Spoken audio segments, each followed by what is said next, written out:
Boom bow. Hello, everybody. Welcome back to Are We Watching This? And we're going to do a watch along. That's what we're doing. Are we? Yeah. I'm not going to lie. I don't know if my attention span is going to be that great. A semi-watch along watch. We will skip, obviously. We're not going to be watching all of the interviews. But what are we watching? We are watching the Love Island Allstars Fallout. Namely, Belle and Whitney. Maybe we will watch a little bit of Scott and Leanne's interviews as well. I think there was some as well. They did one 3 weeks ago. Nothing crazy. Yeah, but, light. Okay. But just in case we need to throw in what Scott was saying, we will do that as well. So yes, this is going to be a messy one. We're here for the mess, and we're going to discuss who is to blame for the beef that seems to have taken place between Whitney and Scott. Obviously, we know that Belle and Scott are beefing like forever, but yes, it's all come to a head today with 2 podcasts coming out within hours of each other.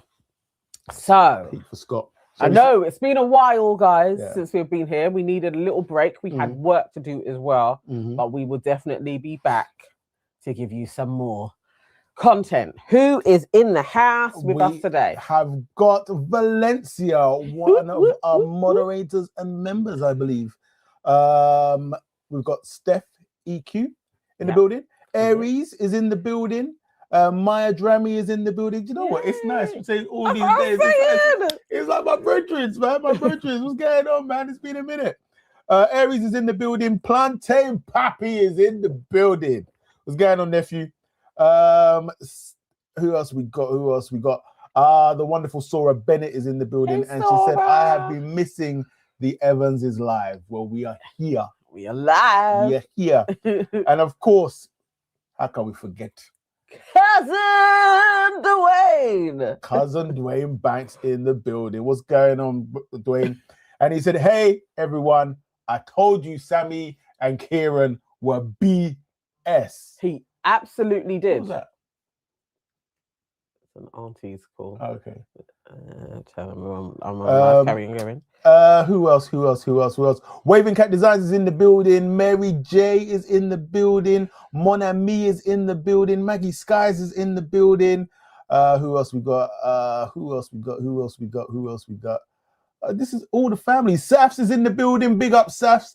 Hey, Evans fam. Hey, right back at ya. Ava J is in the building. Kimberly Bailey is in the building. Bree 2013 is in the building. Who else we got? Amir Gran is here. She said, hi, I missed you all. We missed you too. We missed you too. Who else? Plantain Pappy says, Uncle, Auntie, I was about to send Scooby-Doo to look for you. Listen, you should know by now. We are, it pains me to say it, but we are rarely on time, and it's rarely my fault. I had to finish eating though. Like, we have been out all day at a dance event. We got hoodwinked today, you know. The eldest was performing. But when I tell you this event was for young people, like, we had no business being there. We didn't need to be there. We had no business being there. He could have gone. He was fine. I mean, obviously, Judge did enjoy it as well. Could Judge have gone there? Well, maybe Judge could have gone with Leona. He could have gone with Leona, or he could have gone on his own. Yeah. We didn't need to be there. No. But we were there for hours. It was good though. It was good. It's always good to see the young man doing his thing. But yeah, so we've been out all evening. Yeah. Twice on a school night. Yes, we were out there yesterday as well. But we are here and we are back with our people then.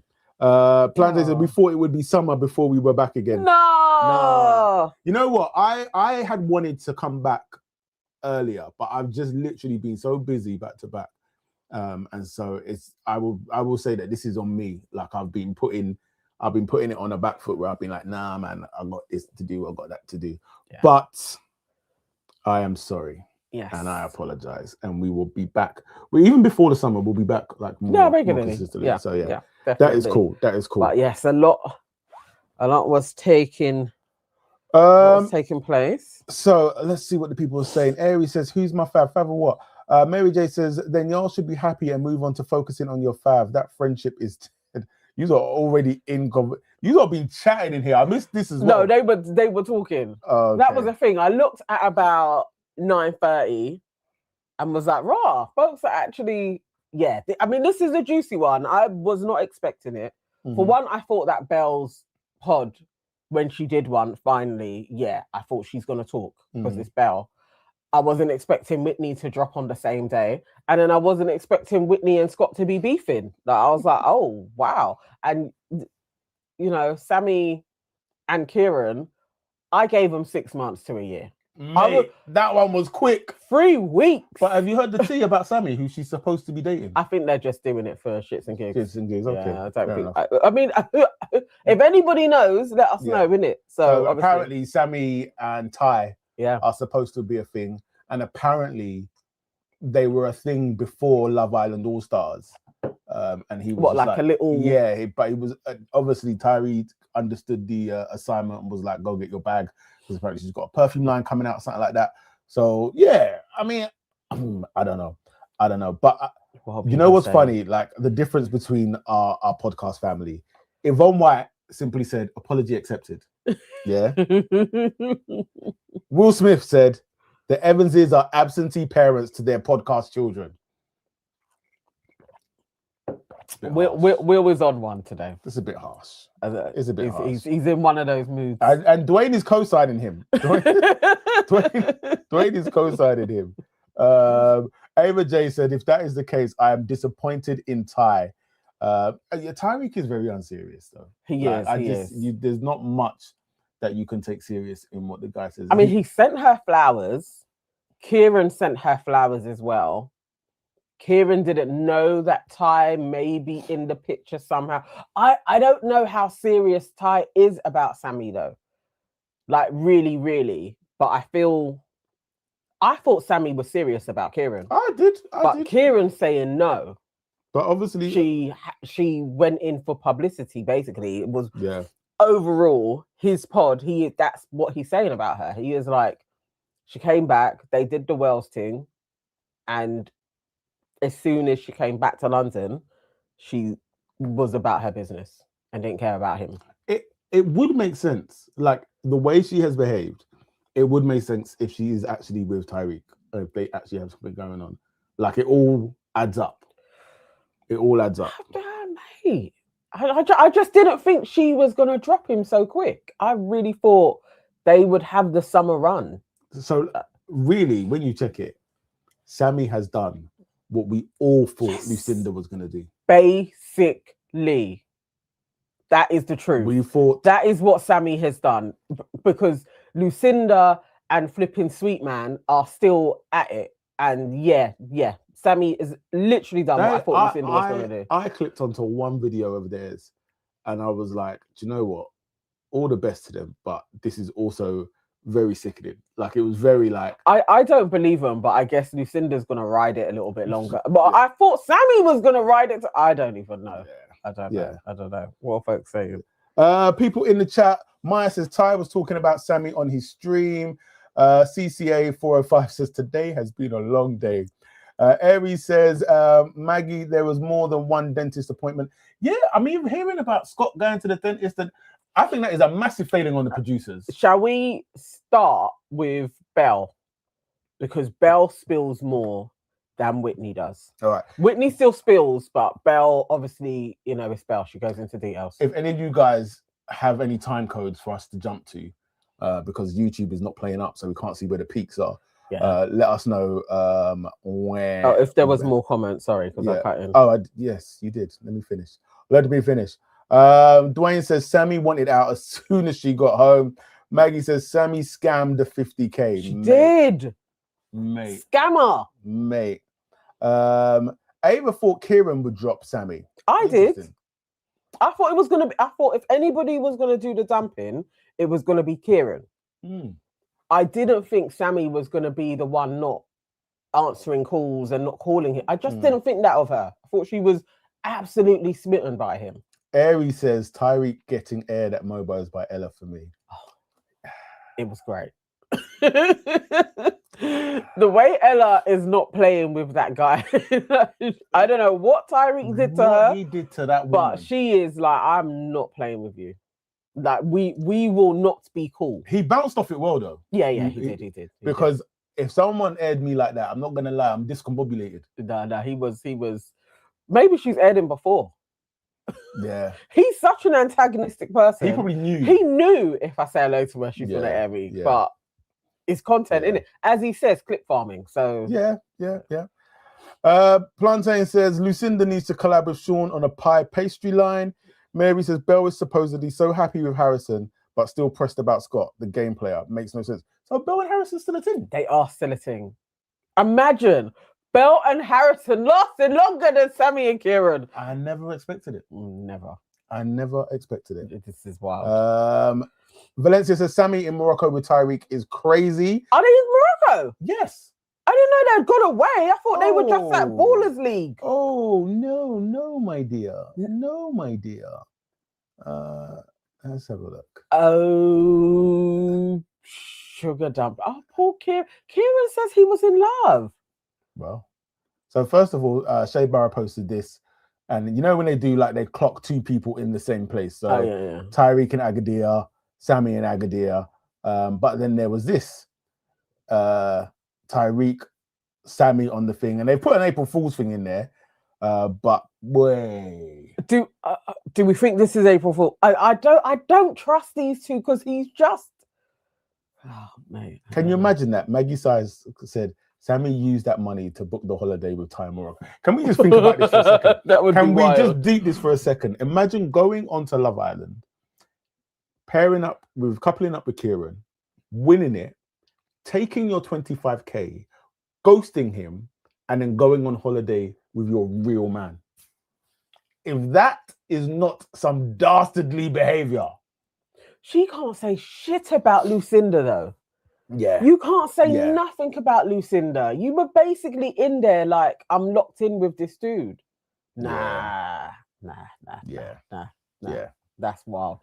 Kinda's Corner says Scott could have definitely coupled up with Millie if he only wanted to win. He knew that Millie was a favorite and that she fancied him. Scott is a busybody, but that's just his personality. Scott loves Leanne.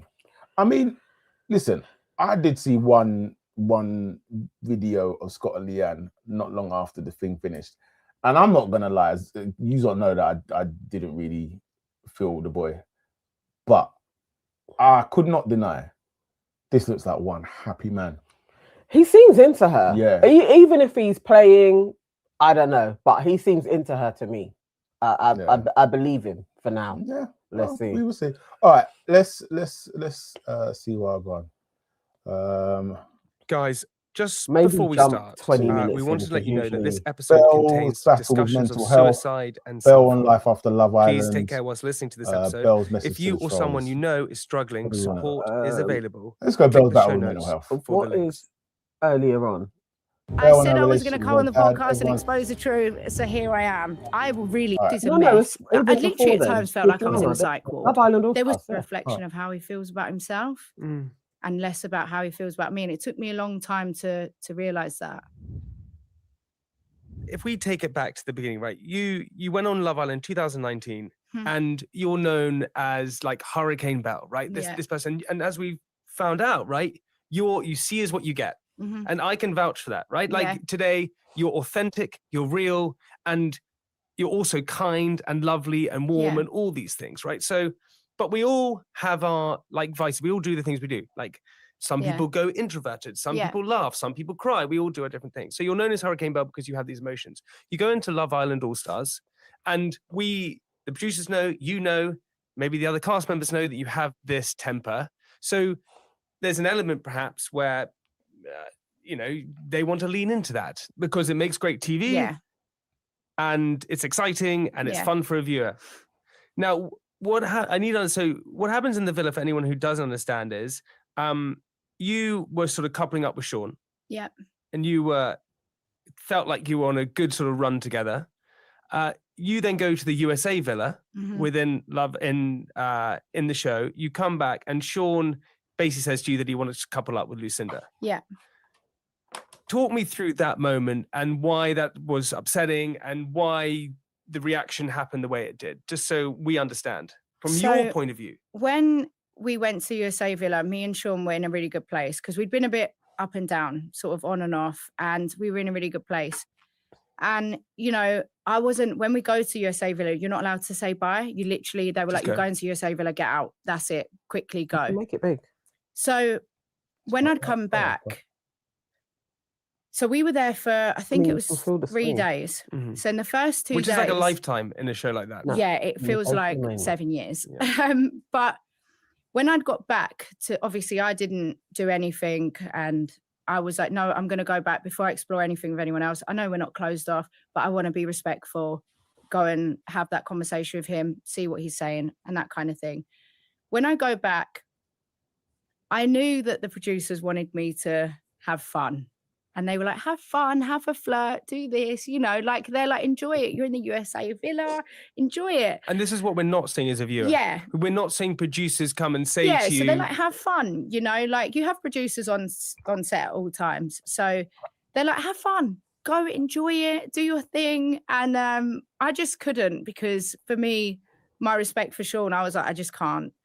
And when I got back, I found out that Sean and Lucinda both had been upset about me and Tommy for 2 of the days. And on the last day, all of a sudden there was this big change that Lucinda wanted to be with Sean.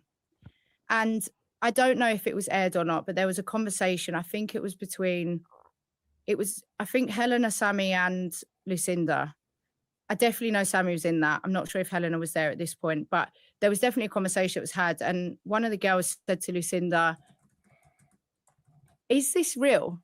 Because you know that them two, you know, getting on, they've got feelings for each other and everything's really good. So are you doing this because you're bored, or are you doing this because like you really like him? She was like, oh, well, I fancy him, but yeah, like, no, it's not serious.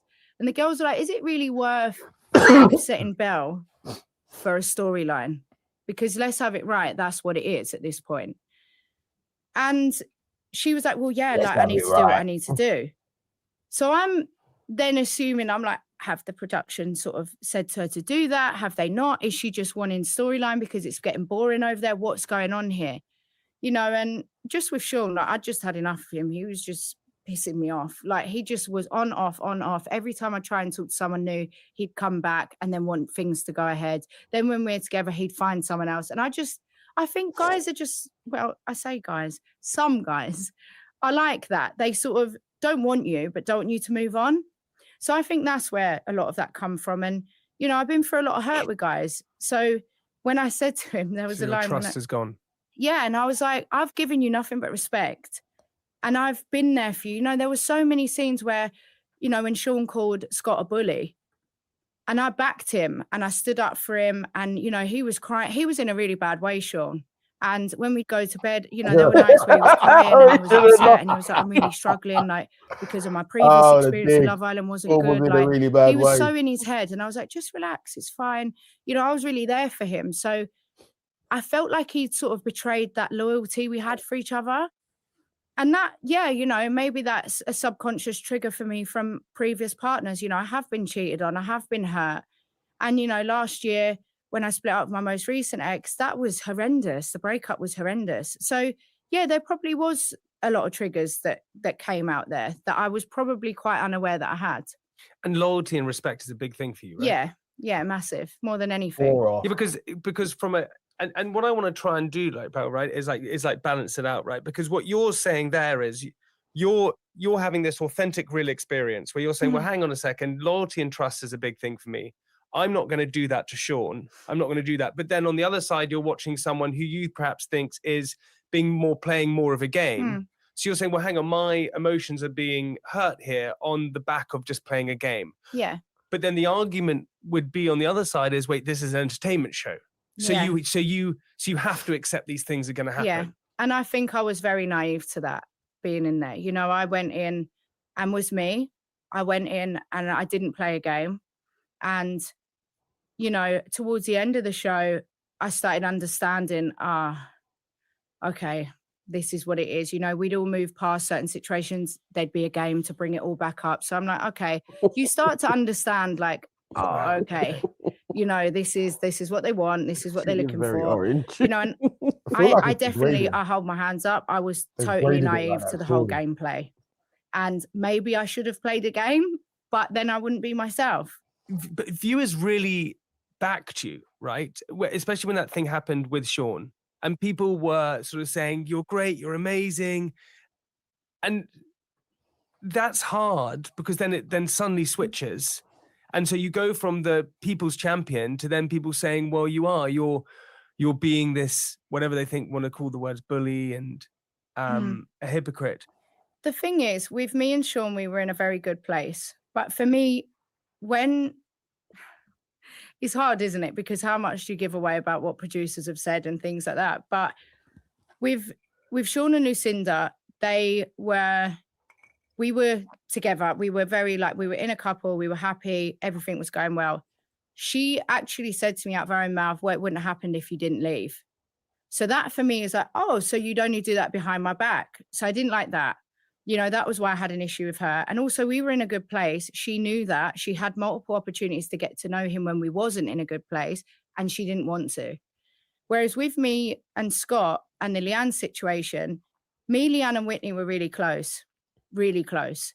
And when Leanne made the decision to go after Yamen, me and Whitney were like, whoa, hold on. What the hell? What's happened there? Like, we're a trio.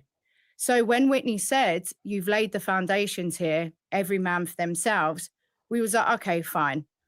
But the production had asked me to go for Scott, and I was asking them for a bombshell. I was like, will you please just put a bombshell in? Can I just stop for a second? So she literally just said production told her to go for Scott. Yeah. And she did. Yeah. So is she not even thinking for a second that production told Leanne to go for Yamen? So where's the grace? To me, yeah. So watching this part, I didn't understand why she threw that part in, because it would have been tied up very nicely to have said production told me to go for Scott. So I was basically kind of going through the motions with Scott, and then you see how Scott was playing a game, and that's why I switched. Yeah. But once she threw Leanne and Yamen in there, it's like you're still trying to vindicate yourself. Like, I did it because Leanne stepped to Yamen. Yeah. But it doesn't make any sense, because unless there was more that happened, they didn't seem to kiss, and it seemed to be one chat. So even if there was 5 chats, if they lips, they would have shown us that. And Whitney would have been saying, you lips my man, you lips my man. So really, it's like, well, nothing happened. But what you did with Scott is far more than production telling you to go after a dude, because I have not forgotten that the dude spat champagne in your mouth. Nah. Like, it's like you're negating all of, and I don't know why she sets this story up in that way. I'm like, this doesn't make any sense. What I've learned so far in this interview is that Belle hasn't acquired any accountability. I think, in fact, it's probably even a bit worse, because I think she's come out and obviously just been surrounded by family and friends who will absolutely lick her batty and just do some gaslighting thing. Yeah. And she now, because even just doing this podcast, it's like, oh, you really believe like you're the aggrieved party? Yeah. Like you really believe that you've been done a wrong'uns? Yes. So Lucinda, very interesting. We're still in the Lucinda made a play for Sean because I was away, and she just did it for bants. It's like, unless you can sit there, unless your story was production told me to move to Scott and I didn't, then you can come for everybody else, innit? I feel so. Because you can be like, I'm not playing that game. I've got morals. I'm not doing it. It's exactly that. I didn't play a game. I was totally myself. But production told me to go for Scott, and if I didn't do that storyline, then basically they weren't going to put in another bombshell. Is that not playing the game, please? I'm at a loss as to this. It's like, to me, everybody's playing the game at this moment in time. If production can tell you, move to this person, don't move to that person, speak to this one, and you're going along with it, you're playing the game the same as Scott is. So you're not any better than him. I think what's also annoying is there's no pushback from this guy. I know. He's jarring me because it's all. I mean, she ain't gonna do a show where they are gonna bring up receipts as to. But remember when this took place, and remember that because come on now, come on. I'm hearing her, but okay. Aries says, I do feel like Leanne didn't fully apologize or take accountability to Whitney for the Yamen situation, even though it was obvious that it really hurt her. Just trying to remember. You know what's weird is that my initial reaction to that is like, was it even that deep? But I feel like that may not be being fair. No, it may have been. I don't know why they didn't show us that they ever had a conversation about it, but I don't think what took place gave Belle license for what she did to Leanne. And that's what she keeps on trying to say. Leanne did this to Whitney. We were a trio, so then I could do. And it's like, I'm not seeing how that makes sense. No. Maggie Sky says the Wunmi interview with Whitney was actually quite good. We will come to that as well. She did push back on Whitney. Okay, we're going I do like Wunmi though. I do like Wunmi. Wunmi is great. Dwayne says they probably never showed the conversation. Lay Lovex says Whitney gave her that talking point. Bridget says Whitney never apologized. Whitney never spoke to Leanne, frankly. I mean, yeah, Whitney did and didn't do a lot of things. All right, let's see what else Belle's saying. And I knew they wouldn't put a bombshell in until we'd run that storyline. Explain that to me so I understand. So I was called into the beach hut where we speak to the producers and they were like, look, we want you to go after Scott. And I'm like, what do you mean go after Scott? Like me and Scott are friends. And they were like, we heard the conversation he had with you on the way over to the USA villa, but we can't air it. You're still mic'd, but the cameras are not on you because we were traveling over. The USA villa's on the same plot of land as the main villa. Yeah, we know that. What was that? Eyes. And he was like, I want to be with you. I like you. Like, let's just couple up. And I was like, what are you talking about? And I didn't say anything to anyone because obviously I was like, at this point, me and Leanne were still really close. So I'm like, what are you talking about? And I was like, I'm not even going to say that on camera because you're going to look like mental. Like, I'm not, what the hell? So when he said this, I was like, so the producers had called me in and gone, we want you to go for that. Like, we think that'd be really good. Like you and Scott, like he's always flirting with you. He's always saying things to you. And I went, you're going to make me look mental. I'm not doing it. And I was like, just put a bombshell in. And they were like, oh, well, we don't know if we've got any more bombshells coming in. And I was like, oh, for God's sake. And I think with Scott, like, you know, everyone says he's a game player because he got hold of a phone when he went to the dentist and he started Googling. You know, and the thing is, I said I was going to come on the podcast and expose the truth. So here I am.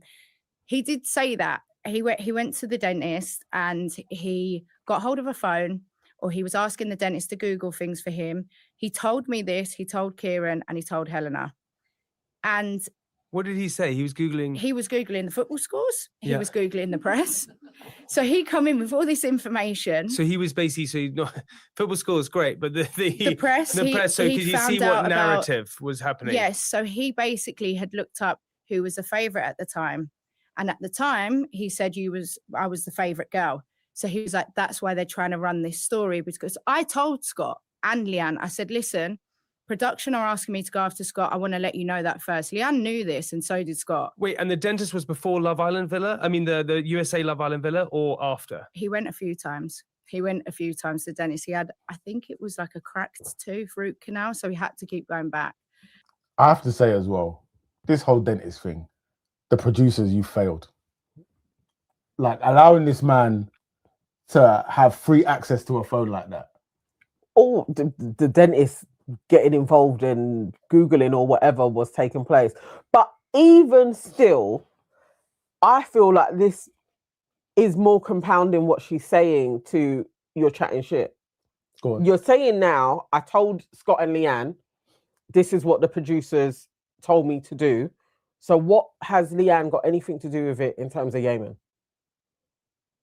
Like, I still don't understand. Say that again. Why is she throwing Leanne in this if You were told to do it. Mhm. You followed through on it. What has Leanne and Yamen got to do with anything? Yeah. Like, why But you're just is throwing there people off. still this throwing Leanne in, like, well, it was all fair game? This all sounds very dodgy. And you started off by saying, I'm not going to do it anyway. So then why did you go all the way in with everything? Nah, it's off. Yeah. Oh, Right. So and hang on, just so I understand. So he sees that you're the favorite at this point. So Right. so in his mind, he's going, well, maybe I should go for Belle because Right. she's the favorite. Yeah. And therefore that's going to be a good storyline because Yeah. she's the favorite and I want to be the favorite guy. Yeah. So I think he was very calculated and he knew, like, if you were vaping out the front, it couldn't be seen. So there was when me and Scott were out the front vaping, well, I snooze, we both snooze. And What was a snooze? he laid What down is and a he was like, snooze? yeah, I'm going to check when I go to the dentist. And I was like, dentist? He was like, so I was like, oh my God, what is going on? And he kept going to me, just give me 48 hours because I need to make the storyline look good so that I don't look mad. And then what I found out when we left the villa was he grabbed Whitney. This is so much gossip, by the way. I'm trying to make it make sense. No, it's making sense. Trust me, this is making it's So just a lot to him Trust and me, Whitney this is making were sense. close. And he went to Whitney, I really like her. Like, genuinely, I really like Belle. I really like her. So it's gone from me being like, the production asked me to come for you. And he's like, oh, do you want to run the storyline? And I'm like, no, not really. But they're not going to put a bombshell in until we run this storyline. So, like, help me out. I told Leanne that. I told him that. And he said to Whitney, I really like her. Like, I actually really like her. This came after a conversation he had with Harrison, when Harrison walked in. And he went, who's the favourite girl? And Harrison went, Belle. So he'd said that to Whitney. And Whitney went, well, if you really like her, like, just go for her. And he went, I can't. So he made Whitney have that conversation with him on camera, saying, pick Belle. Because she went, I was trying to help my friend out. Wow. Then when Harrison come in, he then asked, he said, Belle's a favourite girl. And Harrison went, he then asked me, he went, I really like her. I'm going to make a move. And Harrison went, on who? And he went, Belle. And he went, well, at that point, I really liked you. So I didn't want him going for you. And I know all he cares about is public perception. So I told him the public just want him and Leanne to be together. He went, that night, he went and got in bed and kissed her. So I was like, what? I was like, Harrison, what the hell? He went, well, I wanted to be with you. And I knew if I said that the public wanted you and Scott together, he'd have gone for you and I wanted you. So I'm like, what kind of gameplay is going on in this house? I'm losing it. I was like, losing it. And then he went and... Okay. What Belle is skipping over is her part in all of this. So how she's spelling it, I'm like, everything is happening to her. So did you like him or not? Or was you doing this for producers? Because when you were going after Scott as well and having chats with him, you were talking about what it would be like, what your parents would think of each other, what your kids would look like. So how do we get to all of this if she's just idly sitting there getting chirped by these men? That literally isn't what took place. No. I don't know what I've missed, but Belle was the one going after Scott. She was the one getting Scott to do the chats.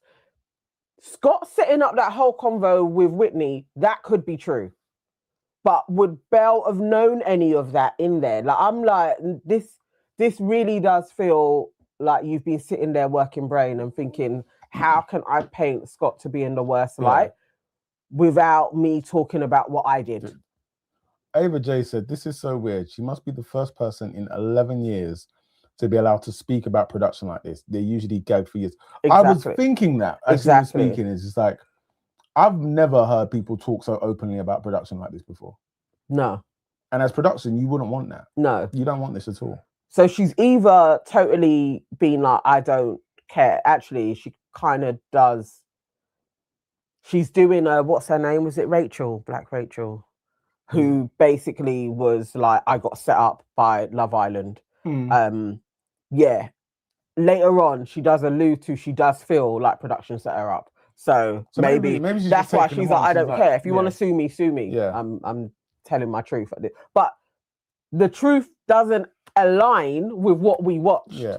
Well, I think it's as you said, and this is why I can't take it seriously, is if you're going to come and do a tell-all, you have to be honest and then also expose your part in what happened. Like, things happen to us, but we also play a part in those things happening to us. Yes. And so when anybody is ever telling you a story about something that's happened to them and they remove themselves from the situation as if they had no agency and no control, nah, I'm not buying it. Because it doesn't make sense. Harrison and Scott may have had all of those conversations, but Belle was still making a move for Scott. Mhm. You were still pissed off when Scott moved to Leanne. You weren't then being like, oh, it's me and Harrison. And Harrison was also still speaking to Cher. So, you're just like, a lot's missing from this, Belle. This is feeling like you wanted it to be a nice, neat bow, but it isn't.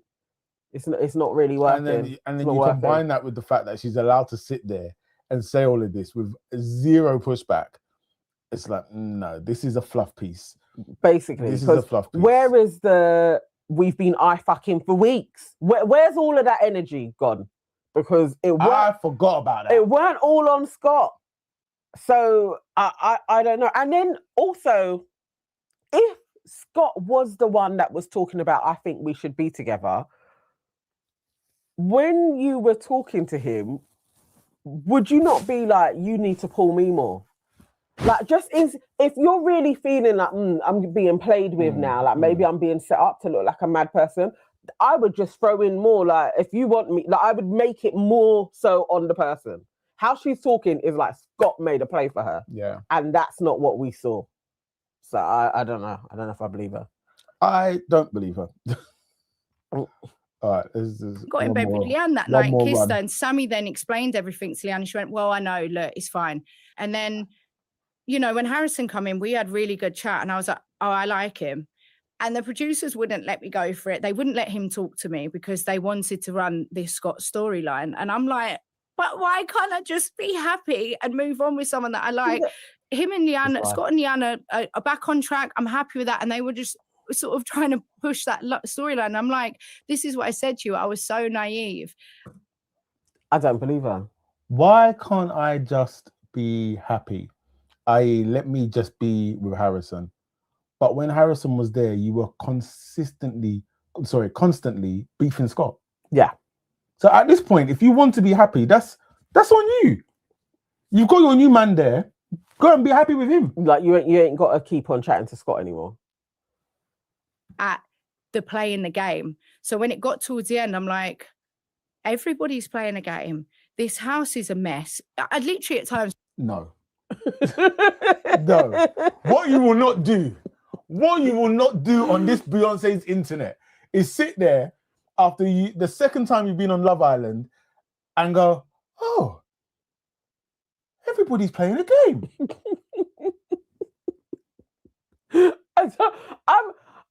All I needed, I can't remember what his name is, Made in Chelsea man. All I needed him to say was, so what happened with the heart rate challenge then? What part of that took place amongst everything you're telling me? Just so that she can sew up that night and what took place. Yeah. I'm at a loss with this chick. I am. Shall we continue or have a look? I think there's a little bit more. You could jump a little bit on Belle. What does she go on to? She speaks, I think, mental health maybe, and then she talks about Lucinda, or is Lucinda in one of the titles?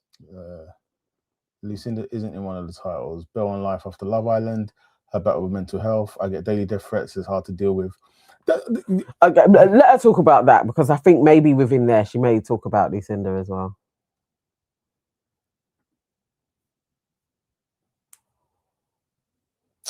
Come on, stop being stupid. Never alive where people can't cuss our internet. Till now, all you have done is made us proud. You have faced so many challenges in your life, and you have overcome them all, from self-harming to mental health problems. Your strength in believing who you are has always pulled you through. My beautiful princess, keep shining as the time is now yours. You are and always will be an inspiration to young women out there. And as I've witnessed so many women telling me how amazing you are, ignore the negative. Okay, I'm going to choose my words very carefully here, because I don't want to be disrespectful. I genuinely don't want to be disrespectful. But if you're going to write your daughter a letter, and in the same way when you came on the show and did the video message, like, stop with the generic platitudes. Yeah, especially when you don't have a generic daughter. Yeah, so you're there, like, young women are inspired by you and looking up to you. Respectfully, I don't think so. I mean, not in this. Like, don't get me wrong, iteration. she has her fans. I understand that. Yeah, but let's not pretend that, like, Belle is some sort of icon. Yeah, let's not pretend that her behavior and the way that she behaved is something to aspire to, because it's not. It's very strange. Like, she says before going in and after her first stint, what she'd been using her platform for was to discuss. She used to self-harm in her teenage years. She had quite severe, gone through depression, and anger as well. And I guess maybe even within their meridian of emotional suppression as well. And so the only way she could get it out was self-harming. So she was trying to get women to talk about that. That's what she used to do with her platform. I don't know, I didn't follow Belle. Okay, cool. So she said that's what she used to do. And she had been in therapy for a number of years. And she does say, like, being on this iteration of Love Island, she felt that she did, like, do a lot of harm to herself and her mental health. I was literally just about to say that, because I remember when we were watching it, the number of times we were like, actually, Belle needs to leave. Yeah. Like, this isn't good for her. As she was saying, I think it may be a little bit later, she goes on to say that she was going into production and saying, I think I do need to leave because I'm not handling this environment really well. And then they would take her to the psychiatrist. She would have sessions with the psychiatrist and they would work out what her trigger points were. And then she says she would leave the psychiatrist, go back into the villa, and all of her trigger points would play out for what she had told the psychiatrist about. Now, if that is true, I'm suing them. Yeah, no. This is because I was watching it like, if they set her up like that, that's crazy work to do. If she's talking to a psychiatrist saying, okay, so this is happening and I react this way, and then the producers are then making the person do it, that I have to sue you, because that's really mad. She does then go on to what we all saw was Lucinda. Remember that one where Lucinda's following her around? Yeah. And she's like, yeah, so they showed you guys that with funny music and made it be like, oh, funny, funny, ha ha. She called it abuse. She had a name for it, and I was like, I don't know. But yeah, she was like, there was things like that constantly happening to get her to rail up, but they don't show us the prodding and poking. Yeah. And then we just see her going off and going mad. Yeah. And in a montage of it day after day, you are not seeing what they were always doing to her to get her to that point. That was another thing that she said. And I was like, I can't say that isn't true. Yeah.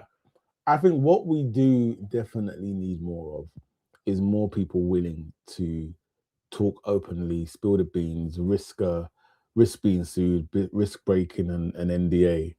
Because if, and I say that believing that it's an if, it's a more it is rather than an if, these things are happening, this has got to be stamped out. Because you can't play with human beings like that just to create television. No. And especially when you would know, and she said that everybody knew, the producers all knew, they knew of her mental health journey. So they knew all of these things. You have her talking with a psychiatrist while she's in there, but there are still all of these pokes and prods at her. And I can't say she's lying about that, because they did show us what Lucinda was doing. Yeah. So it's like, well, there could have been lots of, and we know that Sean can do that because we watched him do it with Mimi. So we know Sean can be a little shit stirrer when he's ready, and he will poke and stir shit on folks. We know that Scott can do that as well. We know Scott is one of them. So it's like, okay, that all of those things may have happened. I think somebody in the chat said it. I was listening to her and I was like, but folks leave all the time. Why didn't you leave? Folks, they wake up in the morning and they are like, I'm not carrying on and I'm out of here. Why didn't you leave? Yeah. And yeah. All right. Let's move on to Whitney. Oh, you want to see what the comments? Where shall we start? Ava J says you only have to look at the edits they give black women to know how wicked they can be. Sass says too much ducking and diving to take accountability. NL887 says there were so many times when Belle walked out of convos to the dressing room and Lucinda followed her. Yeah. Sass says just face the mirror. Plantain says Lucinda heavily rage baited her. The only way she got away with it is because they were all so unlikable that they made her likable. Yeah. Scott said on Ty Stream that the show was very accurate. Well, I think Scott's gonna say that. Yeah. he basically edited the show. Yeah.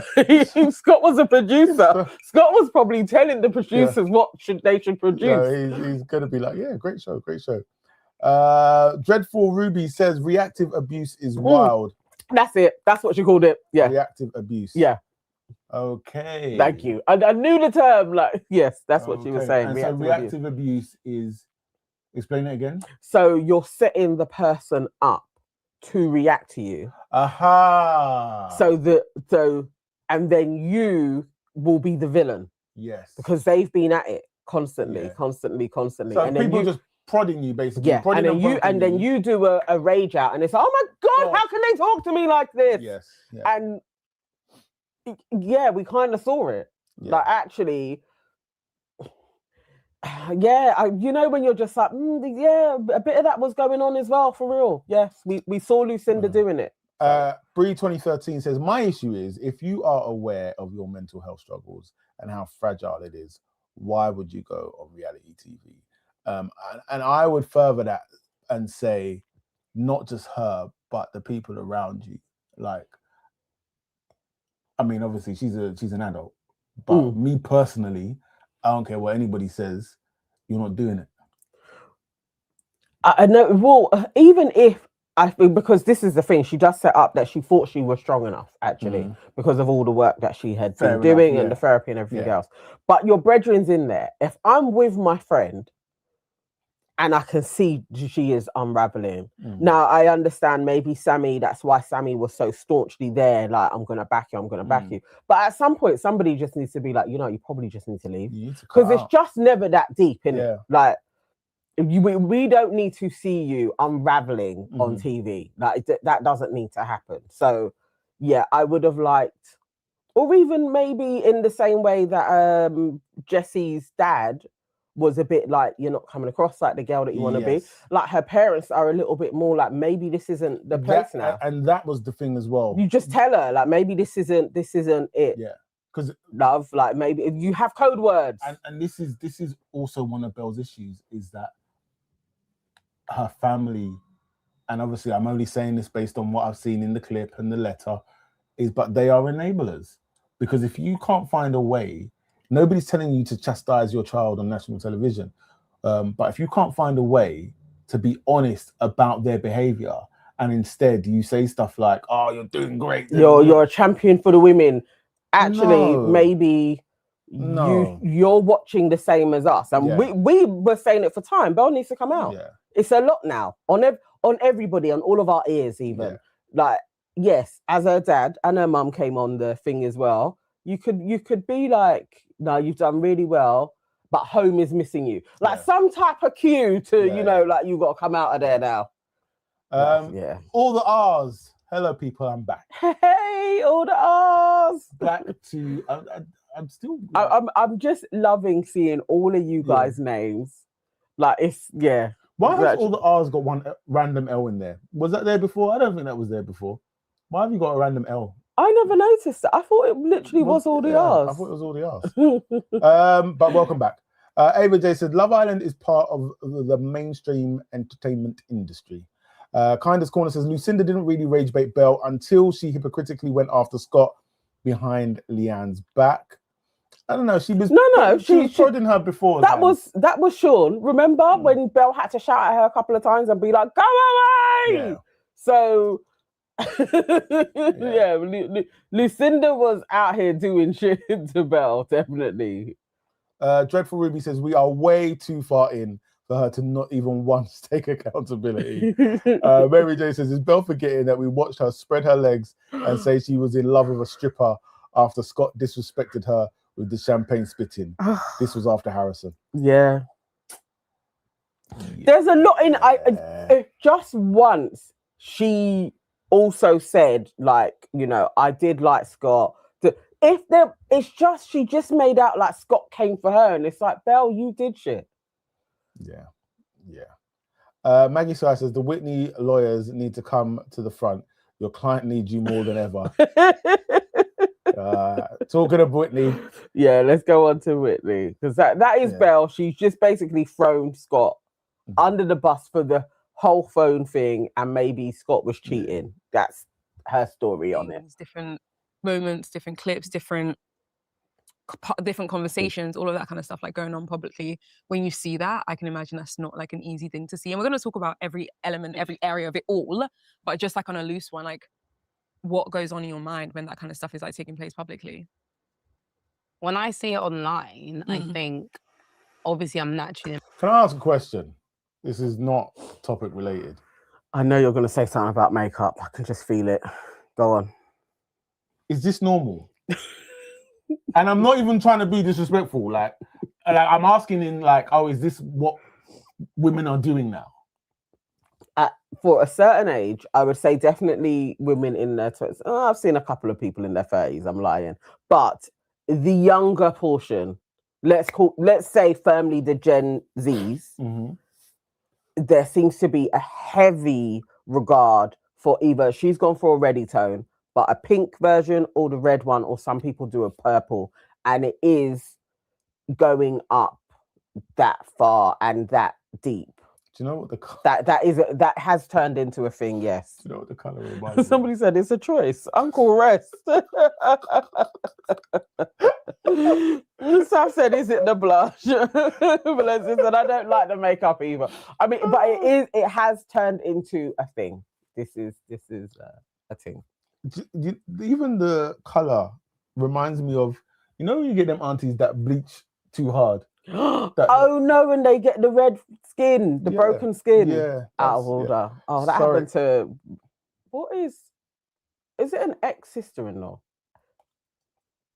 This is my brother's ex-wife. Yes, my ex-sister. Your ex-sister-in-law. Yeah, that's a weird thing. Yeah. Hadn't really thought about it. It's a weird thing to say. Oh, yeah. But yeah, her skin broke with the skin bleach. And she was light.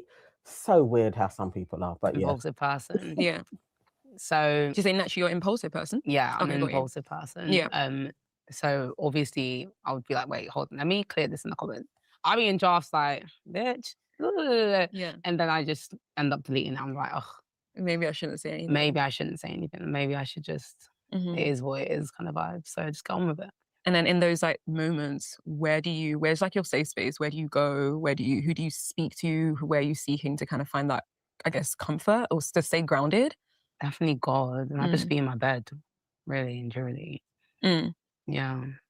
All right, so before we get into anything else, I really want to just give us a minute, like slow things all the way down. This whole conversation, you're going to hear me say, I want to slow things down. I want to like take it all the way back to before, you know, we met Whitney, this woman on Love Island, and like everything that's kind of been taking place. There was a little. If you had a conversation about, you know, your dad, like that whole setup, like your mum, the dad, the change. Do you feel like it would have been helpful for you, the younger you? Way that you intend it to be, but I just, whenever I feel uncomfortable, I laugh. Like, it's just, in my head, it's definitely not funny, but I think it's more of a easy way to digest and for other people to digest. If I just I never want to be in a position where I'm offloading on someone. So I'd rather make a joke out of it and be like, do you know what, whatever. I'm like, ha ha ha. Because I guess it's just easy for me to give and for someone else to take in. Laughing heals the world. To some extent, I think balance heals the world. Yeah. Because life like in that, and it's just like this is normal. Mhm. And then one day, I don't know if you've had this, but like if there was like one day you went out and you were like, oh wait a second, this is just how I was raised, but this isn't actually like the reality of how things are supposed to be. Like for This is why chapters are so important on videos. It's just scrutinized all the time. Mm. But I'm not doing anything other than I'm not doing anything like out of the ordinary. Yeah. Like, yeah, I went for a breakup. Oh my gosh. Wow. Who hasn't been for a breakup? Mm-hmm. Let's even take it to the Love Island experience, that first initial Love Island experience. Obviously, that's the first time like we experience you, we feel you. That's why I was And saying, like he said, went, like into her Podcast chat and shit. Like, hun, I'm figuring it out. If you can't tell. Now I'm back on Love Island. Like, being confused. yeah. No, I understand that. And I think again, like I feel like that's refreshing to hear, because Yeah. I can definitely understand like from that perspective, especially when you said that, you know, you go on something, you think you know yourself, and then you come out and then you get all of these things, you're like. Also, random thing, I think Wunmi should be like way bigger than what she is. yes. Wait a second, I don't know. Wait a second, like, do I? But I want to actually, I think you've segued us like really perfectly into like this current season where you actually do go on Love Island. Mhm. Thank you. Here we go. We're in. Excuse me. Girl, I me said, too. Whitney, baby, what is going on? Please, no. So it was actually interesting when I was listening to your podcast with your sister. Mhm. When I heard you kind of explain or say that the reason you went on there or you decided to go on there is because you wanted to go back there to kind of find that fun side of yourself again. Yeah. Talk to me about that. I went back on the show because I feel like coming off of it the first time, it was like we were just saying a whirlwind of confusion and not knowing who I was. So in hindsight, I don't know, I'm trying to unpick my brain here, but in hindsight, I was just like, maybe to find like the girl that went on that show before, maybe I just got to, go grab her back. And I felt comfortable in doing so because obviously all my friends were going on. Like, and I was just like, do you know what? At least I'm with my friends. Yeah. And I think after last year, I just looked at it like, oh, it's a hot girl summer. Well, winter. That's right. But for us, it was a hot girl summer. Yeah. And what can be worse? Like, at least I'm on holiday. I'm getting paid. I'm with the girls and obviously Scott. And we might find things. Bring it A on. win is a win for me. Like, so yeah. And then you also were explaining that you intentionally wanted to go on there to stay away from drama. Like you didn't want to kind of be a part of drama. So walk me through like even that conversation with yourself. Because I feel like when you have that, like, when you go into something, you're very sure about like your intention. A lot of the things you do, you're kind of like a lot more cautious. Like you kind of go into things like with more caution, you're watching yourself. So was that your experience? And also why were you so adamant that like I am avoiding drama at all cost? I think after doing Inside, like the general backlash was giving like, she's drama, she's this and that. And I just didn't want to feed a narrative that was already running. And naturally, I'm not even a drama.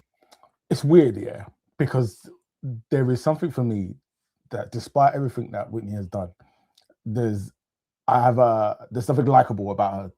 I don't know why. Yeah, but I feel you. However, Love Island version 1, I would say that's probably the best we've seen her, but she definitely had her moments when she switched on LR and whatnot have you, like, do you know what I mean? Inside, we saw that nasty streak. Do you know what I mean? And then this time around on Love Island, we've seen the streak again. So at some point, the question is, again, it comes down to accountability of like looking at your behavior and being like, every time I go onto these things, this streak comes out of me. And addressing that as opposed to like, oh, they're portraying me in a particular way. Because other people don't have that portrayal, and they can only edit what you do. If you don't do it, they can't fabricate it. Yeah. You have to. There is definitely something in you, and sometimes you just got to put your hand up and just be like, you know what, I can be a bit mixed up sometimes. Which I would prefer, because I'm like, yes, you're a human being, and you have faults like all of us. Yeah, I can be a bit mixed up. You know me, I just stay at yard in my bonnet. Like, what's my own? But it seems like whenever I go on reality TV, it just finds me. Or like so yeah. I was with my sister and she said to me, if I like Tony Soprano. when you find yourself wanting to like say more, like, what are you gonna say? Because you be talking too much. I said, I'm gonna charge it to the game. Like, we're gonna just charge it to the game. Yeah. So when you hear me say charge it to the game, it's not like I'm just being annoying and charging it. I'm just saying it is what it is. No, don't respond. Just charge it. And yeah. Do you feel like you succeeded in that desire to go back into the villa to bring back that old version of yourself? Yeah. Talk to me about that. I think because the first time it was like, for example, I didn't have any industry friends. Like, I'm very much a homebody. Because in the game, like Shaq, I don't know if it was shown, but Shaq asked us, like, what do we prioritize? Looks, finances, and there was something else. But Leanne's was the finances at the top. So then when the whole game thing cut, when me and not Love. Now I remember his name. Why are we out here still clowning Connor? You see what she does? These are the things.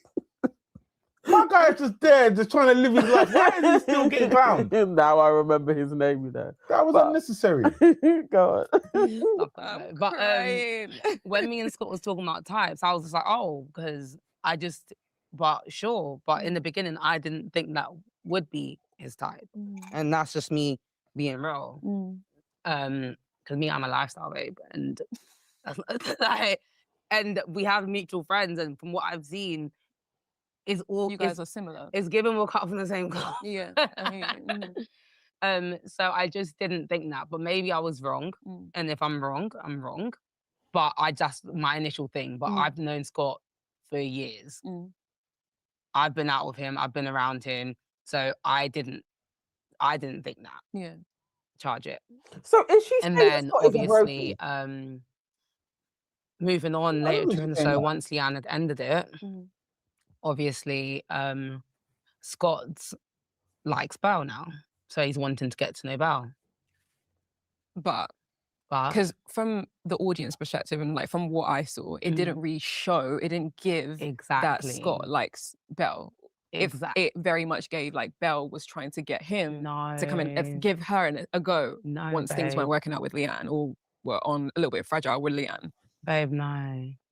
Scott liked Belle. And that's why he asked me the question of like, who would I go for, something like that. So what did we miss then as the audience? Like what weren't we shown then? The context of him liking Belle and the conversations and him talking to everyone about Belle, including me, about Belle. At what point was this? Was this after Leanne had? Yeah, this was in between it. So yeah, this was in between it. So because it was in between it and obviously things got cut out to feed certain narratives. So when Scott asked me, it's because he's thinking about public perception. How's it going to look if I go from Leanne to Belle? So you need an instigator. So I said, all right, cool. I'll back it. If you like Belle, I'll back it. That's what he said to you. That was the private conversation you guys had. Babe. Jesus. So I'm backing it. It gets more tea. Okay, but wait, hold on. Because I want this to be like really clear. So the fact is that like you're saying that Scott had a conversation with you and he was very aware of the public perception that if he changed too quickly, it might affect. How's it going to look going from Leanne to Belle? So he said you should support him in that pursuit? He didn't actually say it, but him coming to sit down with me to have a conversation about who he should choose, obviously, do you know what I mean? Yeah. Like, but I don't know. I still feel like obviously you experienced it, but from what I'm hearing, I'm like, I can still imagine a world where if Scott is saying to you, if he's just like, who should I choose? That might not necessarily mean that he's thinking like about public perception. You know what I mean? But off cam, he says it. Oh, there's moments where you guys aren't on camera at all. Yeah, like down days, we're not on camera. Like off cam, he literally said, "I'm going for Belle." So when he's asking me on cam, who should I go for? I didn't even want to answer because I already knew something's cooking here. No, this is fishy. no. It's giving. No. So why are you, this is what Whitney needs to answer for herself in her mind. Why are you so quick to co-sign Scott when you know what that perception is for the Black woman? You know what that gives off. You know how you are being used. And if she has any smarts about her, you'd be like, I'm going to be framed for this, you know. You are now leaving a Black woman to go after a white woman. And as a Black woman, I am co-signing this move. That ain't going to go down well. For somebody that wants to avoid drama, you're shit at it. Like, that doesn't even make any sense. That you would be like, yeah, because he's my bestie, I'm going to lay myself out to be cast as the villain. Why would you do that? When you're trying to change perception that you are not a villain. This makes no sense. Even my head's going to be on a stake. Okay, I want to, because do that? for us, right, obviously we're just watching, right? So we don't know how like the routine goes. This is so interesting. We don't know how the routine goes, right? So you guys have your off days. So is the conversation that you had with him after like one of the off days where he's already said to you privately, like, you know, when you guys aren't on camera, that you get what I mean? Yeah, so basically when we're always on camera, it's 24/7 filming. So once Leanne broke it off with Scott, Belle and Scott were the only single people in the villa. So in order to remain in the villa, you need to start getting to know people. So Scott was getting to know Belle, and Scott does, like, he likes Belle. He does like Belle. But even if you take it back initially, when Scott came in, he wanted Belle and Leanne. So when that gateway opened, the conversation switched from Leanne to Belle. So it was Belle at that point in time that he wanted. So when we had that conversation, because we having conversations like, who you going for? Who you going for? Belle, Belle, Belle. So then now we're on cam and you're asking me, who should I go for? Oh, Belle. But he's already like admitted to you already that he's going to go for Unagi. And yeah, I'm like, all right, cool, Belle. And then this is where things get messy. So Scott had a root canal. And because he had a root canal, he had to go to the dentist. And then Scott ended up, getting access to a phone. And then he found out the public wanted him with Leanne. And then obviously came back 360 on Belle. And that's why Belle went crazy. Not because of the 360. It was more so like, you've switched up on me. Hence, I don't know if you lot heard it, but that's why she was like, you'll be making a logical decision. You're not going with like the emotional. Or I know the truth. No, she's like, I know the truth. I know the truth. Like, we know the truth. Yeah, because things happen behind the scenes. And then, yeah, so obviously he's told Ciaran, pillow talking with Sammy, he's told Sammy, and then Sammy's told Leanne. Told Leanne or told Belle? Told Leanne. Told Leanne what, that the public wants her and Scott together, or that Scott knows that the public wants her and Scott knows the public wants them together. So obviously, like, Sammy's just doing it on like a warning thing, like, and then she said she's gonna run it up. I'm thinking, all right, if you're running it up, but this is things that I was the last one to find out about all of this because you don't let me tell me shit. Let me tell me what's it. Like, so obviously Belle's in the knowing now, and it got to a point where now the whole house is in the knowing, and it became a big thing in the house. So even on moments where you guys, I remember one of the biggest moments when you guys were on that table, and there was like the questions were being asked. Oh my, and that brings me to that. So obviously I'm not believing Belle. I'm thinking, Belle, you've really gone crazy now, hon. Like, I'm thinking, what? So that's why I asked the question. With the public, like Scott with Leanne or Belle, it comes from that whole situation. And then it came back as Leanne, and I was like, oh, shit.